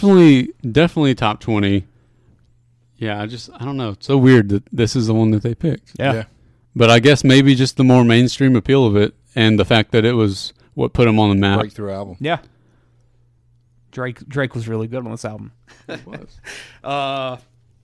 Let's see, number 6. So did you write that one down? Oh wait, no, you're writing down the nose. Yeah, I'm writing down the nose. Number 6. Hey, throwing it back to about 3 episodes ago for me. Whenever the last Stevie was, and I listened to this. Aston, lead it off. I know this is a you. Yeah, this is one of the ones when I talked to Ellis about this list. This was one of the ones that he's always said has there's a debate for this to be number 1 of all time. That water, I'm telling you, is just weird. I got a weird bottle. This is one he says is in the debate for number 1 of all time, just in general. Yeah. I understand it. Yeah. I mean, man, it's Stevie Wonder. He's incredible.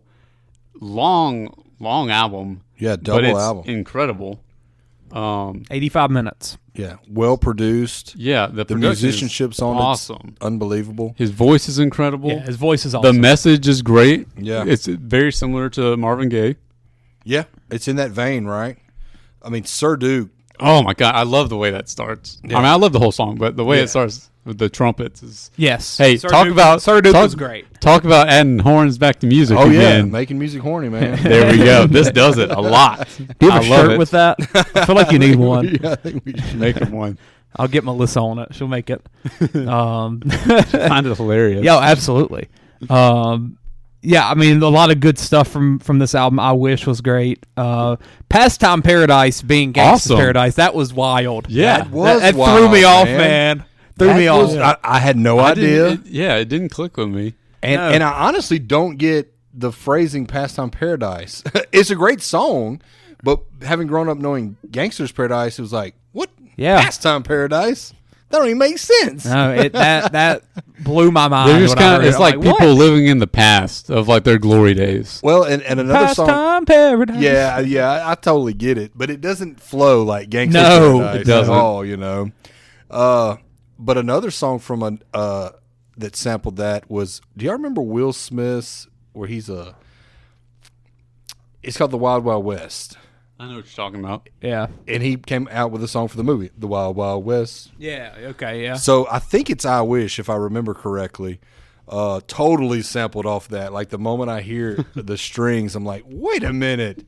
This is sampled in The Wild Wild West by Will Smith. And it sure was, man. I found it. Man, that's a great one too. I love that one. Isn't She Lovely was Yeah. awesome. God, knocks me off my feet. Knocks me off my feet is great. Amazing. As was great. As Saturn. Awesome, was dude. good, man. That was a standout deep cut for me on there. That was, man. Man, I love that one. Why Have do a Talk with God. Love's in Need of Love Today. Great way to start this album off. Yep. Isn't She Lovely was a Alex Aino song. Yeah, he one did of those on he his mixed on his up. YouTube. Yeah, I'm about to say, Which I one knew it was for that? a reason. I think it was on my favorite one actually. Yeah, I think so. The one Black you Man always had play. a good message. Yes. You know. It was good. And- Very and very good album. I want to say this though. The outro song is nuts. Easygoing Evening. I think I know what you're talking about. Just harmonica. Yes, yes. know. Like for like 8 minutes. Play's favorite part of a song. Oh yeah, I forget. You like Yeah. lyrics. Yeah. But after hearing all that, because it's layered, the music is just layered to come to that something so simple to take you out. I don't know, man. It's like I could see myself leaving his house and he's like playing that on the front porch Yeah. or something. Well, whenever thought I that listened to was this, genius. wherever the last one was, it was like 51 or something like that. My notes then were very good. Stevie's voice is awesome. Could listen to it all day long. Joyful, and it puts you in a good mood. It does. Very worthy. An argument for top 20. Well, there you go. It's funny you say that though, because I would actually put this at 20. I would put a lot of albums Lower. Well, whenever I Really? re-listened to it, I didn't love it as much. It's too long. I think that's definitely a thing. I think if you narrowed it down to like 10 songs, I would say that, and I get it. I get I don't why know it's if I so high. could. I get why it's so high. You know, it's him at his peak. I do think there's somewhere you can kind of just like Yeah. you can skip it and be like, all right, it happened. You could have left this. And yeah, maybe that was just at that time of music. It was just like we're gonna put as much out there as we can. You know, just kind of get through with it. Yeah, I wasn't as huge of a fan when I re-listened to it this time. The highs are very very high. Correct. The lows, I think, they're kind of forgotten. And for it to be number 6, I don't really like that there were lows, honestly. But whenever there's 22 songs, there's gonna be lows. Right. It ain't Adele. No, I feel bad God no. saying that. God no. I feel bad saying that. And I think maybe just from a time standpoint, it's like I don't have time to listen to songs of the Key of Life today. It did make it hard to re-listen to it because I was like, I want to listen to this whole thing. Yes. I don't have time to. It's a time Well, and it's crunch, interesting man. that I wrote down could listen to that all day long, but as I'm kind of listening to it for an hour and 20 minutes, I'm like, So I feel like it's hard to take Stevie Wonder out of the top 20. Oh, I agree. No, But- it belongs in there. No, It's genius. I'd put him. I wouldn't put it number 6 in my opinion. He'd be between 10 and 15 at the lowest for me. Yeah. I could probably get behind I'm cool with that. So yeah, we can keep it in there for sure. But I do think it's a tad high. Let's move on to the top Blonde, 5. Frank Ocean. Blonde by Frank. And that's the two. I had to listen to Kendrick Lamar and this together. I don't know why. It just seemed to make sense to me. And they were so much newer than everything else and they're probably so. from that top 10 Also, or so. why is They're very similar. it's albums. spelled with an E in the official title? On the cover, it's not, and in the description thing by Apple Music, it's also not spelled with an E. I'm very confused. There ain't no telling. What are y'all's thoughts on this? I was not a fan going in. Matter of fact, I think I've only listened to him on award shows. Yeah, I'd never listened to Frank Ocean before. Yeah, this. really, and never. I did not know that. It's besides whenever I listen to it, there were one or two songs where I'm like, oh, I've heard that, but I'd never been a Frank Ocean guy, honestly, because I didn't know that you could listen to Frank Ocean. I thought he was one of the guys that wasn't on streaming services. And I think at one point he was. There's definitely maybe he's back. There's definitely one album he had that wasn't on anything, and I'm still not sure if it is. Yeah. Which has he listened? He hasn't released anything since this, right? I don't think so. It's been a really long time. Because every time I hear people bring up Frank Ocean, it's he lost like his brother or something, didn't he? I think he had some type of tragedy happen in his life where he just kind of went off the face of the earth. Yeah, it's great lyrics. It's well produced. It's catchy beats. I would take it out of the top 20. Here's something interesting. Yeah. Beach Boys de facto leader Brian Wilson recognized it a strong influence on the album. This is when I mentioned a few weeks ago on Revolver by the Beatles that one of those songs had a part that gets like repeated on a different album. This is the album that I was talking about. Oh yeah.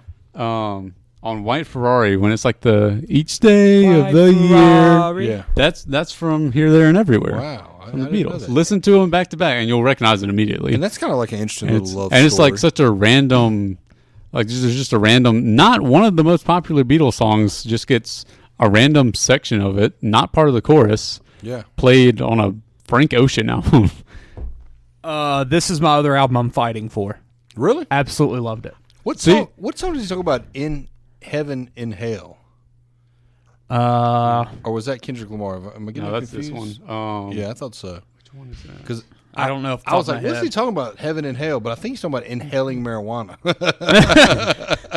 I was like, oh, that's catchy. Maybe so. That's catchy. But yeah, I mean, whenever my biggest takeaways from listening to like new stuff, which Adele wasn't necessarily new, but as a whole it was, that I downloaded immediately. Yeah. After I listened to this, I immediately downloaded it, and I've been replaying it. Yeah. I've absolutely loved it. I didn't know that you had never listened to him. I've listened to Frank Ocean for pretty good while. I mean, I've always, honestly, I just did not know I could listen to him.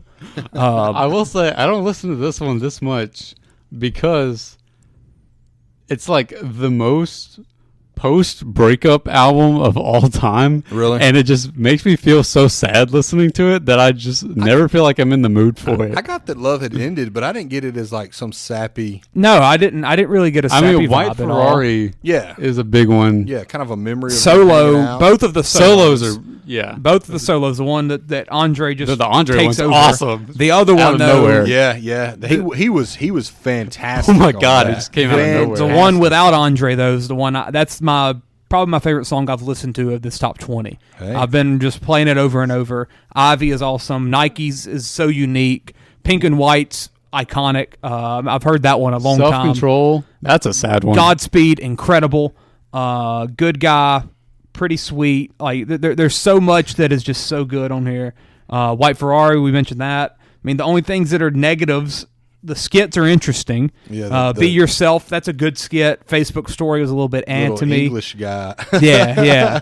That was interesting though. That like yeah. I was like, that's a good point. Yeah. If I loved you, but I didn't add you as a friend on Facebook. Yeah. It was really random. Seeing you in person. I mean, I kind of made me think about that. And the Be Yourself though, that was a good skit in my opinion. Yeah. That's great. The things that stand out to me from this is like number one, production. I think it's produced as good as any album on some of them. Yeah, as good as any album on this entire list. It's just it's unique. It's got such a like. Oh no, he's not a producer. It's got a vibe that you feel, and you're like, yeah, like this is Frank Ocean. Like, and I loved like you listen to this album and you kind of just get trapped in it. Well, you know why I wanted to instantly move it out of top 20? Because there's not any hits off here. And I'm not saying I'm not saying that as like, oh, that's what my criteria is. Yeah. But it's so easy when you have an Adele song. Oh, this had 5 radio hits, or Taylor Swift. Oh, this had 6 radio hits. I've heard none of these are pretty popular. Really? On the radio? Pink and White is very popular on TikTok. White Ferrari is one that I hear people talk about a lot. Godspeed is the one I knew. Pink I and already White, knew about it. Ivy I hear a lot. Okay, so I'm just and don't know. Which I kind of felt that way. Yeah. I mean, Pink and White and Godspeed were the ones I really knew coming in. Yeah. But it was mostly just because of movies and TikTok and stuff where I'd kind of heard it once or twice and it was familiar. Had you heard Self Control or White Ferrari going in? I don't think so. Because I think those are probably the two most popular. I've not heard any of I've those avoided a lot of Frank Ocean in my life. And I don't listen know why. to You're going to correct that. Yeah. What's the other? Is it Channel Orange or Chanel Orange? Channel Orange after this. That one's great too. I mean, I really loved it. Loved his voice. His style overall was something that I listened to it and I'm like, yeah, I love this. This is made for me. First half of the album, I think, was a little bit better. I think after probably after the Andre number 10, the final 7 are kind of a little bit of a slowdown. Andre just takes it to another level. And his verse is so good. Disappointed. Yeah, honestly, yeah. And he comes out of nowhere. Though. Yeah. I wasn't expecting to hear him. I loved it. So you're like, Andre? Yeah, and just with its uniqueness overall, it would probably be in my top 5 overall. Love it. So I'm going to fight for it. I'm definitely keeping it. I don't know about y'all, though. I could keep it top my vote 20. would be out of the top 20, but I totally respect it. Okay. And if Aston, you keep it, let's go. Let's keep it. I could keep it. We'll see if it gets voted out amongst the other stuff, but I think it... I don't think it needs to be number 5. Yeah, my biggest selling point for it is we've got a lot of rock, we've got a lot of pop, we've got a lot of rap. We don't have anything like this. Yes, it's pop, but there ain't nothing like this. Yeah. No. And I think that's something that has kind of been the selling point for kind of the cult behind Frank Ocean is it's unique. Yeah, it's unique. It's something no one else really does, and it's done as good as it can be, and I really, really enjoyed it. I'm a Frank Ocean fan now. Hey. So, yeah. Yeah, listen to Channel Orange. That's a really good album, too. I'm gonna just keep listening to Solo on repeat. I'm telling you, that song is probably my favorite song besides Pictures of You. Let's go to freaking Prince, Purple Rain. Oh, I know your thoughts on this one. Yeah. Hey. Snow Blonde. Hey. Hey, starting out with Let's Go Crazy, I mean, that's a great way to start an album. Darling Nikki. We're being quiet. Well, look, I'm not a Prince hater or Prince fan. His greatest hits are unbelievable. That that earlier Prince album. Whoa. Yeah, what the heck was that one? Whoa. It's short. It was easy to listen to. It's identifiable. The highs are very high for me. The highs are some of the highest on this list for me. It really is. Let's Go Crazy. What are y'all's highs? When Doves Cry and Purple Rain. Yeah. See, Purple Rain, it's kind of When Doves Cry is good. When Doves Cry is really good. You said Purple Rain's kind of Yeah, I'm not a huge fan. Dude, that's like one of the greatest songs ever. It's fine. It's no solo. It's no He Won't Go. When no Doves Pictures Cry, of You. I Would Die For You is a good song, too. I would have, yeah. So I listened we're to talking it. about 4 or 5 out of 9 songs. That's a great ratio. I certainly don't feel comfortable saying let's kick this out of the top 20. I mean, I would. I know y'all won't, and I know 90% of America won't. Yeah. I really don't understand it. Really? Really don't understand the hype behind Prince. Really? Really don't. I find that hard because I'm not even a fan, but it's You'll understand why he says that in 2 more albums. No, it's not even that, because when I listen to Michael Jackson, I get it. With Prince, I truly don't get it. And Hunter was listening with me. He didn't understand it all either. We were both low key miserable. I don't know. This is a hard one for me to explain why I like it so much. But I do. I love it. Very, very overrated. Screw this album. Purple Rain is fine. Doves Cry is good. Nothing about this is worthy number 4. I would move it down. I wouldn't. I'd take it off the top 100. I think I might have liked the other album a little bit more. No way. What was it called? The Way of the Times or whatever? Sign of the Times. Yes, that was his best song. Sign of the Times is his best song. This is No. This is 100 times better. Sign of the Times is his best song. No, it's not. America This disagrees. is our biggest disagreement so far, I think. Nah, this, Take another Darling sip of that Nikki. water. I read the story about that crap. That was it. I was like off put a no, little bit. it's weird. It's overly sexual. It's overly. Oh, you should sexual. listen to some of his other stuff. But it's I don't want to because this isn't good. Like it's not good music. You man. listen to 1999. He's got some very sexual stuff in there. Why do Oh yeah. I think. I know why the song do you're I, talking as a about. man, want to be in my car and listen to that by myself? I don't Just feel good like music. Is it geared toward women? I don't know. No, think but so. not necessarily geared towards women, but it just doesn't attract to me at all. Like, I don't know. Yeah. Sell me on Prince. What about Prince is great? Well, I mean, he's got an identifiable sound. Maybe this album, maybe So his does first Frank album. Ocean. And it's unique, right? Yeah. There's nothing like Prince out Yeah. there. It's not replicatable. I can agree with that. Some of his albums, he played every instrument. It might have been this one. Yeah. He played the drums, he played the guitar, he sang backup.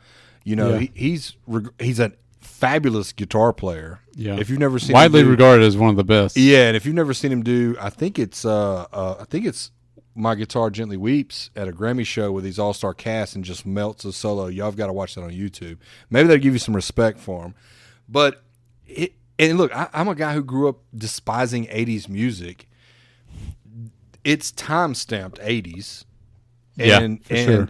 But in a good way, where I'm at now in my life, like the best 4 songs, you're wrong. I don't know how else to put it. You're clearly wrong. You This need to is listen the to them 10 strongest disagreement times in a we've had row on here. until you go to your room and listen to it till you come out and like it.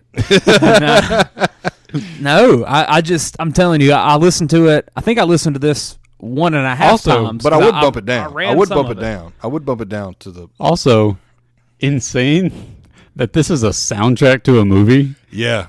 Clay needs to watch the movie. Oh, I heard the movie's not very good. It's not. It's like a B movie. It's like a B movie, but you need to watch it. What is the genre?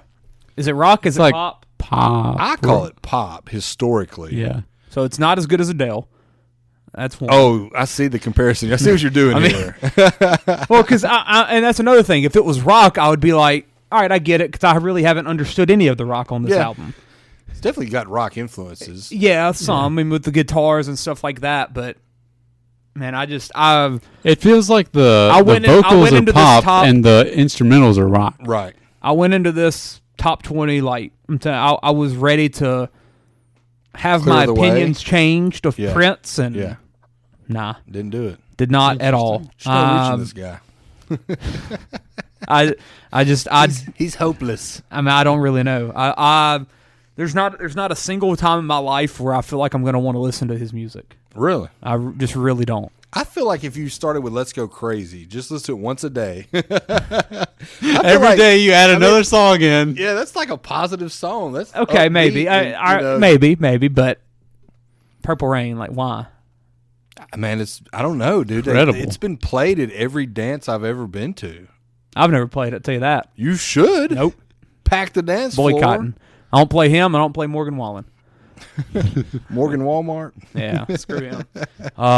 But yeah, so I know it's To being. say about it. I'm voting yes to keep. I it know in it's the being top 20. kept. Absolutely. Yeah, it'll be. But top 20. y'all both feel 4 is high. Yeah. It's like That's complete- good then. At As least. a I could complete put album it- that I like to play front to back, I don't find that Yeah. quality to it. But the I think highs the are highs are enough that I could put it at 10. Yeah. Y'all agree that this is the best Prince album, though? Yes. Yeah. I think so. Yeah. I'm not I the- think I'm not the 1999 is expert on pretty it. close, Yeah. but definitely a lot better than Sign of the Times. I'm cool with Yeah, it. Just sounds getting like it at least a little bit disrespect by going down to 10. So that's. Oh, I'd put it at 15. I'll put it at Yeah. 500. I'm not taking it off the list, though. 500. Yeah. Kanye has 9 albums better than Purple Rain. Yeah, but you're comparing rap to pop. Olivia Rodrigo has 2 I'm going to albums. say there'd be no Kanye without Prince, and I bet Whoa. Kanye would say that. That's probably I pretty. bet Kanye would say that. Yeah. That's probably a big influence for him. I feel like I've heard that. No. If he was influenced by Michael Jackson, he's probably also influenced by Prince. So Prince Yeah. sucks. Abbey Road, the Beatles. I've said Human Perfection 5 or 6 times tonight.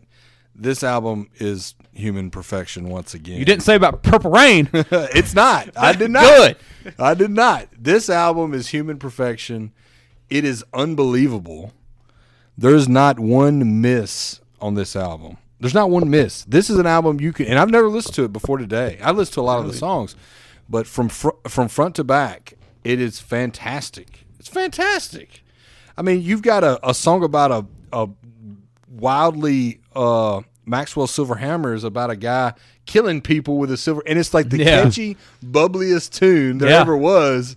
And you're like, how did I just smile through it? That's right. A guy who killed a cop with a silver hammer. They just made it great, man. Come Together is about freaking shooting up cocaine and like. I didn't know that. Yeah. But yeah, you're smiling listening to it. Yeah. Yeah. I loved it, man.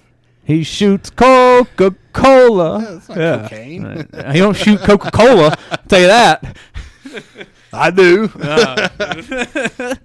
But yeah, and how beautiful is Something? Maybe we should just go track by track real quick because I think it deserves that much respect. It's an iconic album, and another one where you got to mention the album cover as well. Yeah. Same way with Nirvana. Well, and then it came out, John died, and they're like, oh, it's foreboding, this album cover. Paul didn't have any shoes. That meant something. There's a big... Come Together, one of the best... Paul's been replaced. Come Together is one of the best songs. Here Comes the Sun, absolutely love that song as well. Well, hey, Something is great, man. And again, Maxwell Silver Hammer's great. Oh, Darling, wonderful. That's a good one.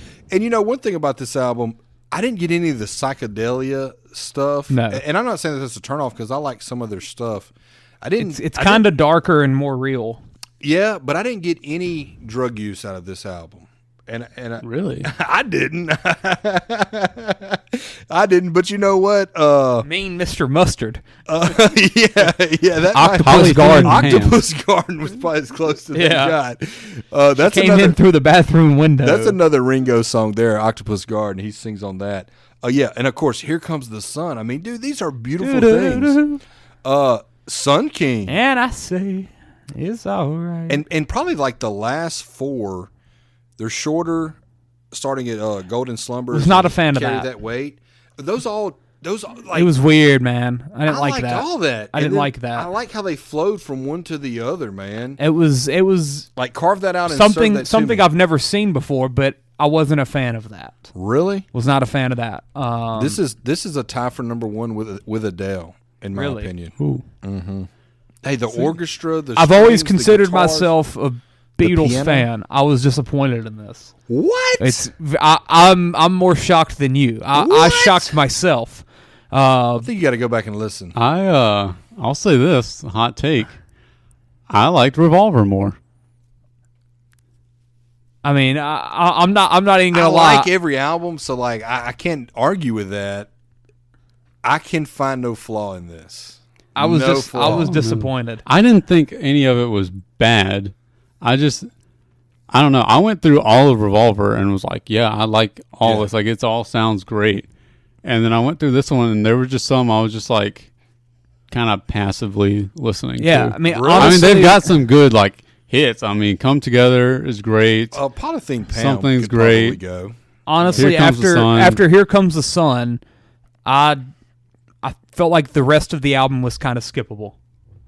I don't know how you didn't like Carry That Weight. I don't know how one doesn't like that. There's just, I'm telling you, maybe it was so short that I couldn't really get into it. Maybe that was the thing. I think you got to listen to them back to back to back. And I did. That was the thing. The end was great. Her Majesty.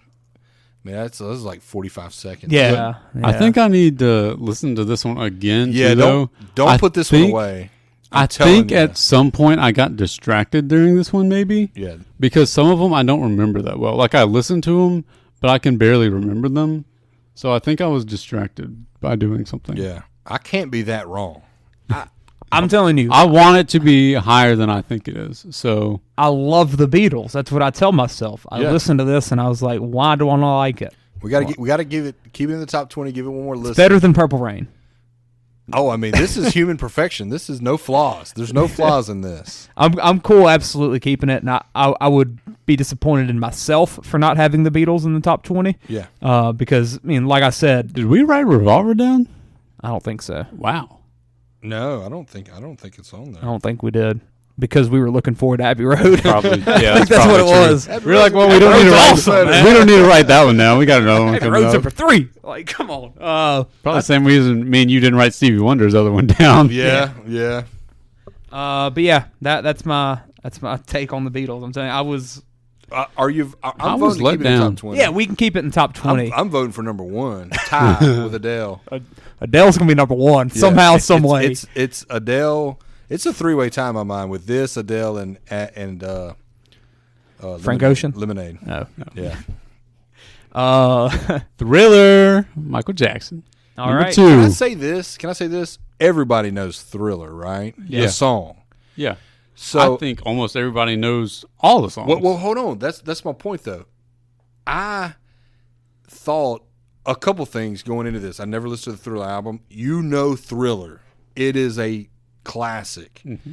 I thought it was a Halloween concept album. So The whole album, yeah. I did. Yeah. And my wife was like, that's the dumbest thing I ever heard. She didn't think Thriller was a Halloween song. I was like, yes. Have you ever seen the video? Yes. Oh, she's like, they just made a Halloween video. It's not a Halloween song per se. It is clearly a Halloween song. It's the Halloween song. I agree. It's that Monster Mash. I was Yeah, that's shocked that there wasn't another Halloween song on there. Just waiting for it to be Halloween. Where are the pumpkin references? Yes. Why am I not scared? But the other thing is, I did not know another song on that. Not that I. Not like that. Like, I wasn't aware that the songs that I knew were on this album. You didn't know Beat It was on there. Right. Billie Jean. Yes. Yeah. You're like, I didn't know I knew the entire album. Right. So memory. And I didn't look at the track listing. I put it on. I linked it up to my album. I got in my pool and I hit play. And as those songs came on, I was like, oh. It was almost like I didn't know why Thriller was up here, number 2. I had no idea. And then as the tracks go on, I'm like, oh, dang. All like, that was on this now I album? understand. Yeah, it's crazy. Yeah, I mean, I think I knew all of them besides Baby Be Mine and Lady in My Life, maybe. Oh, I love both of those too. Man.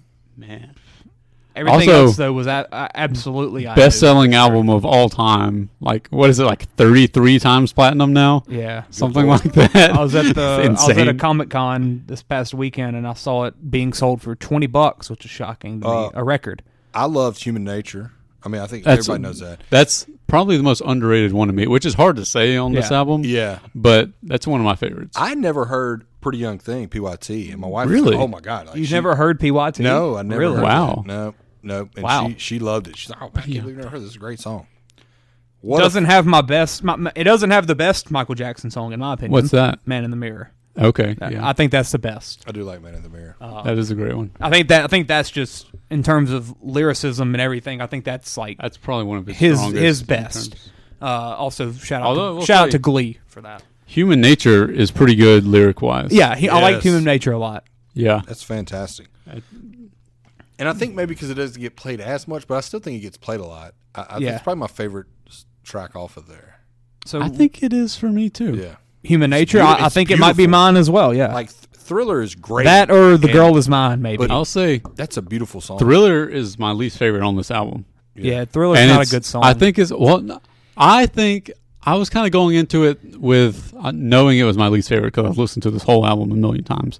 But I just always associate it so much with Halloween Yeah. that I only think of it as a Halloween song. Yeah. And I don't. I've listened to this album like all the way through multiple times. Yeah. But I was like focusing on it more this time, and I feel like it blends in a little bit better now when you think of it as like a full album together. Well, see, it stuck out to me. Really? Because I was Yeah. looking for those other Halloween songs. I do think that's like the only weakness of this album is that Thriller is. and that's different. wild to So say, different. given that it's the title track Yeah. and it's the most popular song, arguably of all time. Yeah. And what a music video. Yeah, Well, awesome. Arguably the music most popular music video of all time. Yeah, I think so. I watched that as a kid when I was 6, video. probably. You're terrified. Yeah. Yeah. I remember when he died and everything. Like, Yeah. we went and watched that. I think he died on my dad's birthday. But so I don't really know how to feel about the album personally. I know Aston knows that I've had a lot of issues with the album and with Michael Jackson. I'm not really a fan of his. I mean, it's hard to... One of the only people in the world. Yeah, I mean, it's hard. Are it's you hard talking about music or personally? both. It's not even because of the personal issues that I don't like him. Oh, you don't like his style? I just don't love his music. I mean, PYT, good song. Billie Jean, good song. Beat It, good does your song. hatred date all the way back to Jackson 5? No, I don't really have any reason to hate him. Yeah. It's just whenever I listen to it, I don't get like blown away like everyone in the world does. Yeah. I genuinely don't, and I don't know why. I've always felt like some of it had to do with overplaying. Oh to yeah, to the point where I'm like, that's a real thing.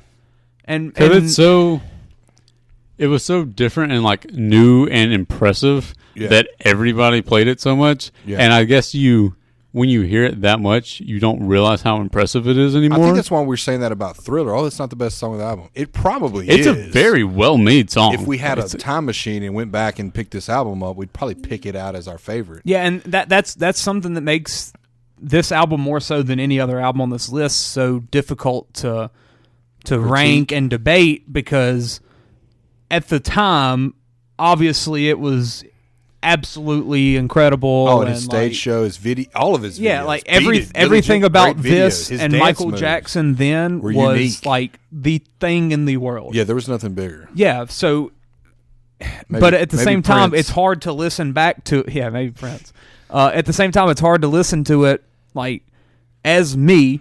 Yeah. As me with no reason to really care about Michael Jackson, no reason to really have like hype for him, and be like, oh yeah, this is absolutely incredible. This is the best thing ever. This is one of the hardest albums, not just on this list, but probably in general, to separate from what you already know about it. Just because you already know every song, pretty much. Yeah. You've already heard all these songs so many times. Yeah. You know what everyone thinks of this album. Right. I mean, you already have all these ideas in your head about the album. You have an imprint. Yeah, that's true. Yeah, I think that it's true because, I mean, as we've said, most popular album of all time, so many different things about this. I mean, it's Michael freaking Jackson. And, you know, I tried my hardest to listen to it from a non-biased, this is my first time listening to this album, I'm going to critique it as a piece of music, essentially. And even then, I was a little let down. I mean, it's really good pop music. Yeah. Like, it's got really good pop music. You really get into it. I didn't fall in love with the lyrics. I think Human Nature had some good stuff. The Girl Is Mine had some decent stuff. That's such a funny song to me. It's just Michael Jackson and Paul McCartney like arguing over this girl. I know. It's so funny. You can't stop it. And they have like the softest voices. Like there's no anger. It's so funny to me. Yeah, going after the same girl. Really, Paul? That's what, we are really fighting. No, Paul. This is a true story. I'm a lover, not a fighter. Yeah, and so funny. That was one of the things that like I just couldn't. As I've said so many times, I'm here for the lyrics, and I don't. Besides it being something that you're gonna like want to scream in your car or in a stadium with 20,000 people, like besides that, I don't think its lyrics hit you as a person much. Yeah. And you know, when you listen to Adele and then you compare it to Adele, I'm like, man, what does this do? Like, well, here's the hard question: where are you moving it? If it was me personally, if it was me, I wouldn't have it in the top 100. Oh man! I mean, that's just how I am. I listen to this and I'm like, there's nothing I'm taking away from this. It's basic pop as anything else I would hear on the radio. That's genuinely how I feel. Yeah. Wow. And it's crazy. Yeah. Tough take. I think it's like everything else you hear on the radio because they are all influenced by this. I mean, maybe, but you got to be careful too. This kind of set up pop. Maybe you're just not a fan. I mean, I'm not a fan. That is true. But like I said, I genuinely tried to. You wouldn't even give it the old respect vote? I mean, it's hard. I'm not going to take it out of the top 20 just because it's freaking Thriller, the same way that it's freaking Abbey Road. Yeah. Like you can't take it out of that. Yeah. But in our top 20 rankings, it will not be very high on mine. Yeah. That's a fact. I gotcha. So what y'all's personal opinion? Y'all think it's absolutely worthy of 20? I'd leave it right here. Yeah. Yeah, I mean, I could bump it down as low as 5, maybe. Yeah. Wow. Maybe 6. I don't know, man. It certainly has to be in the top 20. 5 is absolutely the lowest and I'd go. And it cannot be off the list. Yeah. Or the top 100. And I think he has another album just as good, which is crazy. Yeah. But you can't put that many albums close together in the same section, so yeah, they had to just pick one. Yeah, I don't know. I just can't do it, man. This just happened to come out before Bad, so they picked this one, I guess. Let's go to number 1. Man. Miss Lauryn Hill. Well, let me just start. This is your era of life, almost. It is. Yeah, I want to know your thoughts. I had downloaded it and listened to it probably about a year ago because I had never listened to it. I missed out on it. And while I enjoyed listening to it, I would listen to it again. This is one that I would take out of the top 100. Whoa. Top 100? Yes. Interesting. Yes. I can think. And it's, I mean, to me, there were 2 good songs on it. Oh, my God. Everything else, beautiful voice, beautifully done. Which ones are those? Hold on, let me dial it up. I mean, the main ones. X Factor and That Thing, probably. Yeah, definitely That Thing. And I mean, it is unique, and her voice is beautiful, and I would certainly listen to it again. But I think it's kind of like the Michael Jackson things. It did not put its hook in me. Oh, man.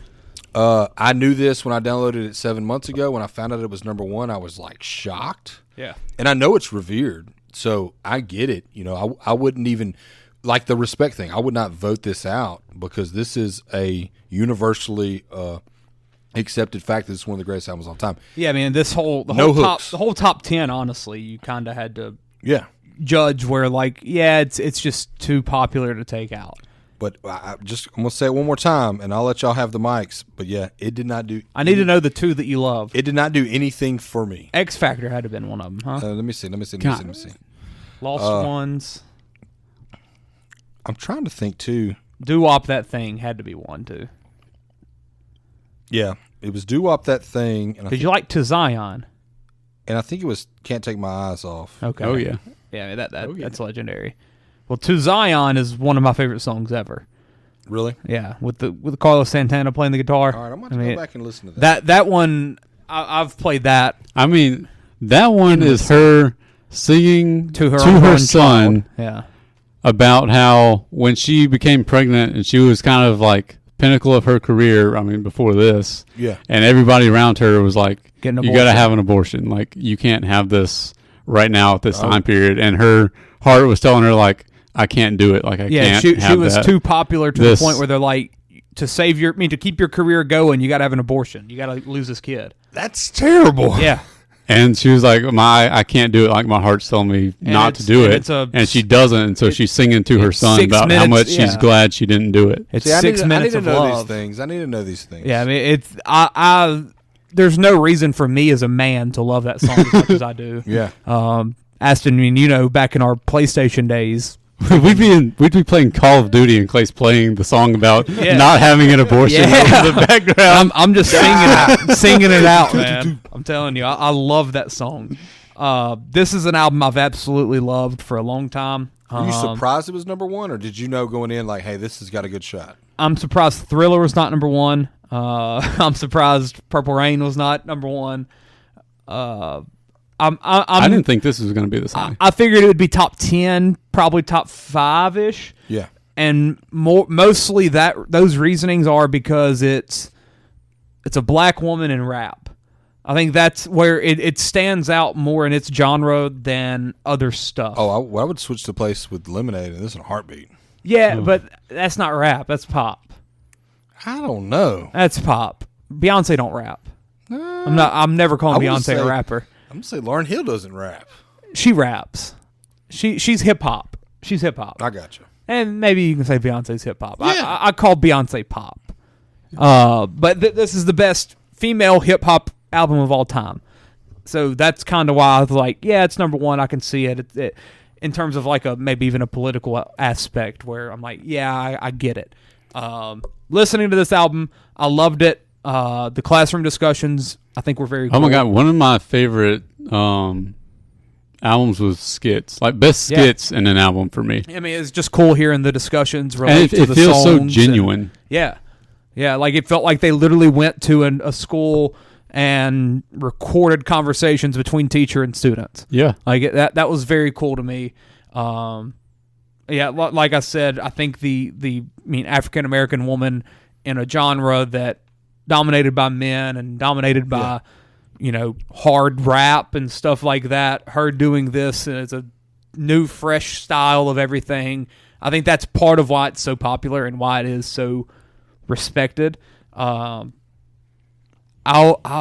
was a little disappointed in it, and it's crazy to say because I've always said I've loved this album. I thought you were just championing it. I am. I'm gonna hype it up, and I love the album. But there were, for it to be 16 songs, there was a decent amount of them where I'm kind of like, eh. Could have left it out. Yeah, like no, the highs are extremely high. I love Lost Ones, X Factor, To Zion, that thing. That four song run right there is incredible. Yeah. And then obviously Can't Take My Eyes Off of You, every ghetto, every city. There's so much that's good, but I do feel like for the number one album, and maybe it's because I was critiquing it a little bit harder than other albums, because I'm like, if it's listed number one, it better be freaking perfect. You've got to play it from front to back, not skip a song. That's got to be the criteria. I wasn't locked in with this album 1 to 16. Yeah. I wasn't locked in with Thriller 1 to 9. I wasn't locked in with Abbey Road 1 to 20. But Adele, man. But Adele. Prince, I for sure wasn't locked in. Like, so maybe it was because I got to that top 5 and I'm like, man, this better be freaking perfect. Yeah. So maybe I judged it a little bit harder than I wanted to. But yeah, I do think it's worthy of the top 20. But number one does feel like a stretch. This is my favorite personal album of all time. Really? Yeah. Dang. So when we found out the list was coming out, it was like what, the first 80, or not the first 80, the first 20 had been shown, 100 through 80. And I was like, I sent something to Clay. I don't know if it was that day or a couple days in. I was like, they better have the Miseducation of Lauryn Hill somewhere on here. Oh, yeah. And a few days went by, they revealed like 10 at a time or whatever, and it went on there for a little bit.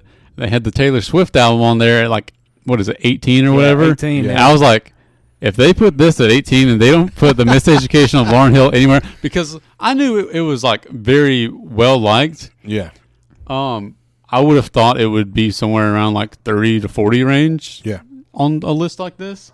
And so I was like, once they hit top 20, I was like, they're gonna have something Lauryn Hill on here. They have to. Yeah. It'll either be this or it'll be The Score by the Fugees. Yeah. And I was like, that would be understandable. I'm I guess. shocked that's not on this list. And I was like, this is gonna be on here somewhere. And then it gets to 10 through 20 or 11 through 20, whatever. They show that it's still not on here. I'm like, are they not gonna put this on the list at all?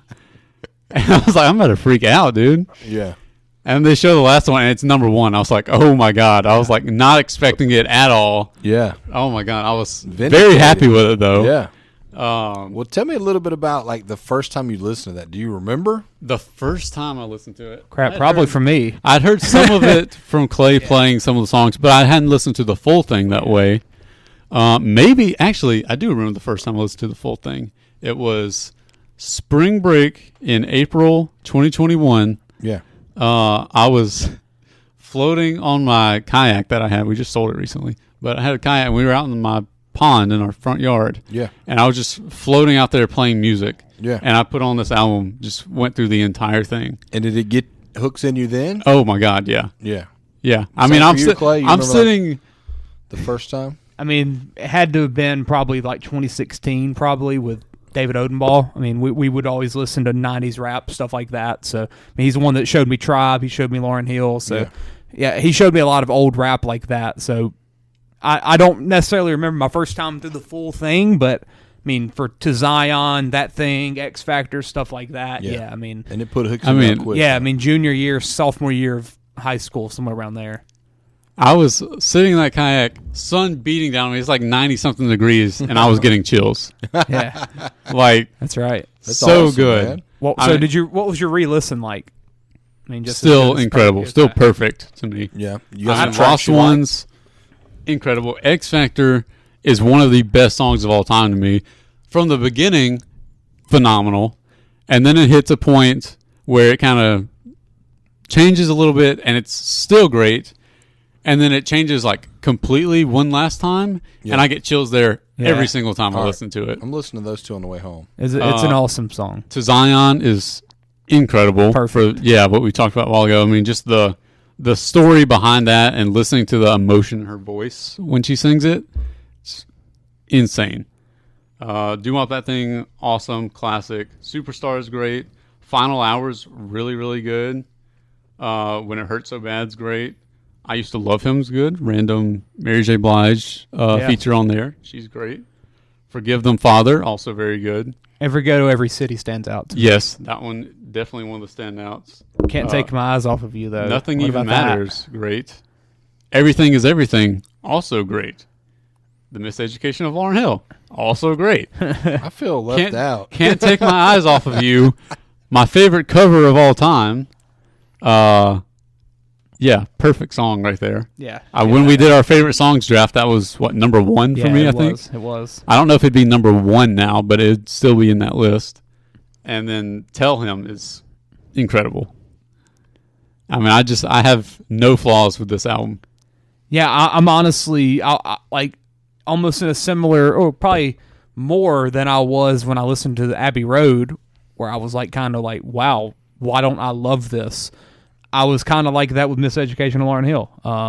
I really expected to listen to it and be like, yeah, this is still perfect. But it kind of did fall flat for me towards the back half, and I'm not really sure why. Because, I mean, if you would have asked me before I listened to it, do you love this album enough to be number one? I'd be like, yeah, probably. But I'm not really sure what it was. Real quick, Aston, who originally did Can't Take My Eyes Off You? Frankie Valli, Four Seasons. Okay. Yeah. Also, just saw this. Everything Is Everything. The piano player on that is John Legend before anybody knew who he was. No way. Wow. It's got to be his first musical thing, huh? Probably. Crazy. I mean, this is what, 98? Yeah. That's crazy. Yeah, I love any album that has like a good political, like social message through it. Yeah. And this absolutely has it throughout the whole thing. Well, dude, I've got several. You might not like the music, but you might like the message. Yeah. I think you've picked a couple where I gave them points because I was like, I didn't love the songs, but I love what the message of them. I got a lot more where that came from. So we're definitely keeping this. Oh, yeah. In the top 20. I'm voting discussion. it out. Yeah. I'm going to disagree. I'm voting it out of the top 100. Oh, man. This is the But it is biggest a democracy. disagreement we've had. Besides Purple Rain. I kind of find it is kind of crazy. We've agreed on a lot of stuff. And then the top number is one, I'm yeah. taking out of the whole thing. And I've listened to this album twice. And I expected you to love this one. Well, I've listened to it twice. Maybe I need to listen to it a third time. Is it her style or anything or what? I don't know. I really like you said about things just kind of nothing stood out and grabbed a hold of me. Yeah. I mean, I think there is a way where I think you could listen to this and it almost just kind of happen, I guess you could say. Like you could kind of listen to it and the lyrics just kind of fly over your head. That's how it was for me. I think it's because it was always in the background. I think it's because the music is so never got beautiful into with it. it. Maybe so. If that makes sense, where you kind of like get lost in it. Yeah. It's easy to just like chill out and just vibe with the music, and you don't pay as much attention to the music's lyrics. so beautiful and her voice is so beautiful to where you're kind of like, yeah, that song ended. Wow, what? I don't even remember a lyric. Yeah, that's kind of how it was. Like that's happened at other times in the album where I mean, in other albums where I listen to the song, and I'm like, what even happened? I have to go back and listen to it again. So maybe that is part of the problem here. But it's an awesome album. It's no Adele, Adele's my number one, man. Really? Out of all the albums I've talked about, the only one that I've talked about that gave me goosebumps talking about it was Adele, and that's kind of weird. I never would have expected this would have led to an Adele love or Frank Ocean the way that it has for me. But Heck yeah. Well, let's tell the people what we got to look forward to coming back. Yeah, I mean we're going to be doing our top 20. Do we have a list of? I've got two lists, so I've got the. So how many did we knock out of the top? We knocked 20? out 7. We're moving Pet Sounds, The Chronic, 1989, Blue by Joni Mitchell, OK Computer, Nevermind by Nirvana, Amy Winehouse, Back in Black. Okay, so the top 7 we kept. Yeah. And so that's 13. Now, what all are we bringing in? We have 23 albums, if I'm not mistaken. So that's 40. That's a good number. Yep. Oh no, no, God. that's not math. No, that's 36. That's not how math works. 36. Yep. 36. 36. That's a good number. That's a better number. It makes it easier. Yeah. We've got Hotel California, the Eagles, Killing in the Name of Number Rage 99 on the list. I think. yeah. And we might have. We had some. We're like, screw it. Put it top 20. we did have some interesting takes. Yeah. Back in Black, AC/DC, Asia by Steely Hold Dan. up. So wait, you said Hotel California. That's 99. What was the next one? Killing in the Name of Rage Against the Machine. Okay. Wait. That's called Rage Against the Machine is called Rage Against the self-titled. Machine. Oh God. It's a different album you just made up. You just write down a Or is it different one of Rage their other album? albums? That's a track. Oh, okay. That's weird that I wrote that down though. Back in Black, AC/DC. Okay. Asia, Steely Dan. Oh yeah. Asia. Yeah. Straight Outta Compton. No Bad Bunny. Yeah. No Bad Bunny. No trip hop or trance hop or whatever that was. Master of Puppets. My dad asked me the other day. He's like, "What is this trip hop thing y'all are talking about?" I was like, "I don't know. I don't know how to You don't want to describe find it." out, buddy. Yeah. You don't want to It's find not out. worth it.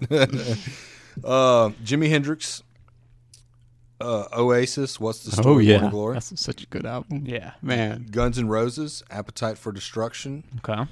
No John Coltrane. U2. The Joshua Tree.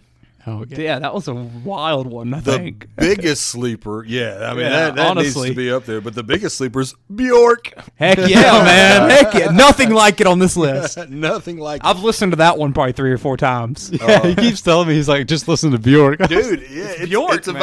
vibe, man. It's Bjork. Equipment by Outkast. Hope Heck I'm saying yes. that right. Heck yes. You called it ATLians earlier, I did, Clay. because I was like, is that right? There's 4 albums from them that's good enough. Oh no, man. We've got something wrote down. It looks like I wrote Seymour. Seymour. Invented a word. Is it Nas, Illmatic? Well, that's the next one. Yeah. So the next So in it's got to be between that's Aretha Franklin.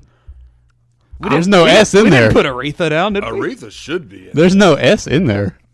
You said it looks like Seymour. I never loved a man the way I love you. That is a great song, man. That's a great album. Wait, is Seymour on there? Is that the name of the song on there? No, think no, it's so. definitely not a track. I don't know what I was writing. Seymour. So that was Aretha. I'm gonna change that to Aretha. Yeah. Okay. I don't think y'all like that though. I can't believe I put that on the list, but I don't know. I think it was. still I feel- think I it think was it was more one of those. so- I was like, respect. Yeah, it was a respect. Well, Literally. respect. Yeah. yeah. Then we got Illmatic. Illmatic, Tapestry, baby. Tapestry. So that was 4 straight right there. 41 through 38 we all put down. Yeah. Dark Side of the Moon, And we jumped to 28. Wow. Jeez. Led Zeppelin. So good we stuff don't in between. have any Biggie. No biggie. I can add that. I I don't think we need think we'll to. be all right. You got We got enough rap. Kanye. I didn't write the album. Heck yeah. MBDTF. Ziggy Stardust and Oh, yeah. Tupac. Did you write the full title of Ziggy Stardust? No. You didn't write the rise and fall of Ziggy Stardust and the Spiders from Mars? Spiders from Mars. So Tupac was back at 62, but we had to write it down. Any other additions we're gonna add? Anything else? I don't think so. You know, I think I kept up with what we. Yeah. Somebody would say write it down. So I think that's a comprehensive Yeah. list. I think that was it. I'm cool with that. So what we're going to come back and we're going to take these 7 songs out. We're going to take these 23 and make a new top 20 list. I think that's what would be the way to do it. And Yeah. I think the best way. Individual list. Are we going I to think do we that should- live on air? I think we should do individuals, and then we all fist come. Yeah, maybe or get the individuals system. and then kind of point system it and then debate. Yeah. Like say We need a if it's in mathematical point if it's system. in the top third of it, you get 3 points for that album, and then 2 points, 1 point, and you just total them up for every album between us. and then we debate and be like, should. And then everything's going to be tied, and we're going to have an issue. And also, what we're going to do is we're going to get the misses. Yeah, the snubs. Yeah. And I know there's a lot of people listening that say, "Hey, man, what about? We're right there with you." Ed Sheeran, Lil Wayne. He said the Lynyrd missus. Skynyrd. And I was like missus isn't a woman. I was Yeah. like, what? The missus? Who's the missus? I'm We're bringing getting the on wife here. over here. I was like, who? I think she told me Thriller was the number one album. I could be wow. wrong. She told me the other day, "Hey, this is the number one album." It could have been Adele though. It is for Adele. her It or was like it was either Adele, Thriller, or Usher. oh yeah, yeah. Oh, she definitely loves Usher or Lemonade. Those I can't remember which one. Probably she said was Lemonade, number yeah. one. But yeah, we're going to cover all that. So how? And that'll probably take 2 months. Well, I was about to ask: are we going to re-listen to everything? no. You talking about out of the top 20? Like to make our personal top 20s? Are we going to re-listen to all 36 albums? that would literally take 2 or 3 weeks. Yeah, I don't think so. I don't think we need I mean, to. listen for to some what of you them. Kind of just I think get especially refreshers and the then make older our ones, list. Yeah, Yeah. I mean, look, the Eagles, AC/DC. I didn't even listen Hendrix, to all of the first U2. 80 or whatever Yeah. that we did, so I need to listen to those. Or it's only Eagles that are in there, right? Yeah. Or Back in Black. The first is- 20 we did. Eagles and Back in Black are the only ones in there. Eagles, Rage Against the Machine, listen Back to in that one. Black, Yeah, I don't have to listen to any of that. and then that's it. That's all the top 20. Well, what about Lady Gaga? That was there's a lot. one we discussed though a lot. Yeah, there's a lot. We didn't put Get Rich or Die Trying on there. Yeah, Crazy. that's not top 20. There's no room for that. Yeah. Lady Gaga though, we were very like pumped up about that. As long one. as we don't put Eminem up there. Well, I'm going to go through systematically and start with genres that were overlooked. Yes, that's. I would say let's kind of break down the genres right now in terms, like, kind of group them, but that might take Yeah. too long. Oh yeah, it could. I don't know. I mean, obviously, there's country that was overlooked. Yeah, I was meaning on our top 36. Oh, okay, I got you. Yeah, that might take a minute. Yeah. So we can just cut it off there. Yep. But yeah, I mean we'll get a new episode out. Maybe sometime next week again. Yeah. Tune in and see how we rearrange it and see if we honored some musical act that you like. Absolutely. Under 2.5 hours. Hey. No intro, but we had a lot of good stuff to talk. I had to talk about Purple Rain and why it sucks. All that good stuff. We had to love Adele. Oh yeah. That was a moment right Oh, there. my gosh. And we Adele's gonna be number one. I'm gonna tell you that. we were all like, "Oh my god!" I was ready to fight for Adele, and I didn't even have to. I would have never thought that We listened to 100 albums, and Adele's the one and that I'm we're telling that you, like. I'm a songwriter, rocker, Yeah, and I picked Adele. Adele, man. There's a reason that everyone loves her, I guess. Yeah, and Yeah. I put her right up there with the Beatles. I told I texted a group chat that I'm in the other day after I listened to it. I was like, "Man, Adele is just incredible." They're like, "Dude, you're like 10 years behind." Yeah. yeah, And We're like, "Yeah, everybody knows that." I've never like not liked her, but man, like Yeah. people are underrating Adele. Like, tell me more about Adele. yeah, and the musicianship on that. I mean, It's so good. along with her voice, it's perfect. It is. It's a perfect album. There's not a note It's a out perfect of place, album. man. I'm gonna go listen to it. Insane. All right, that is it.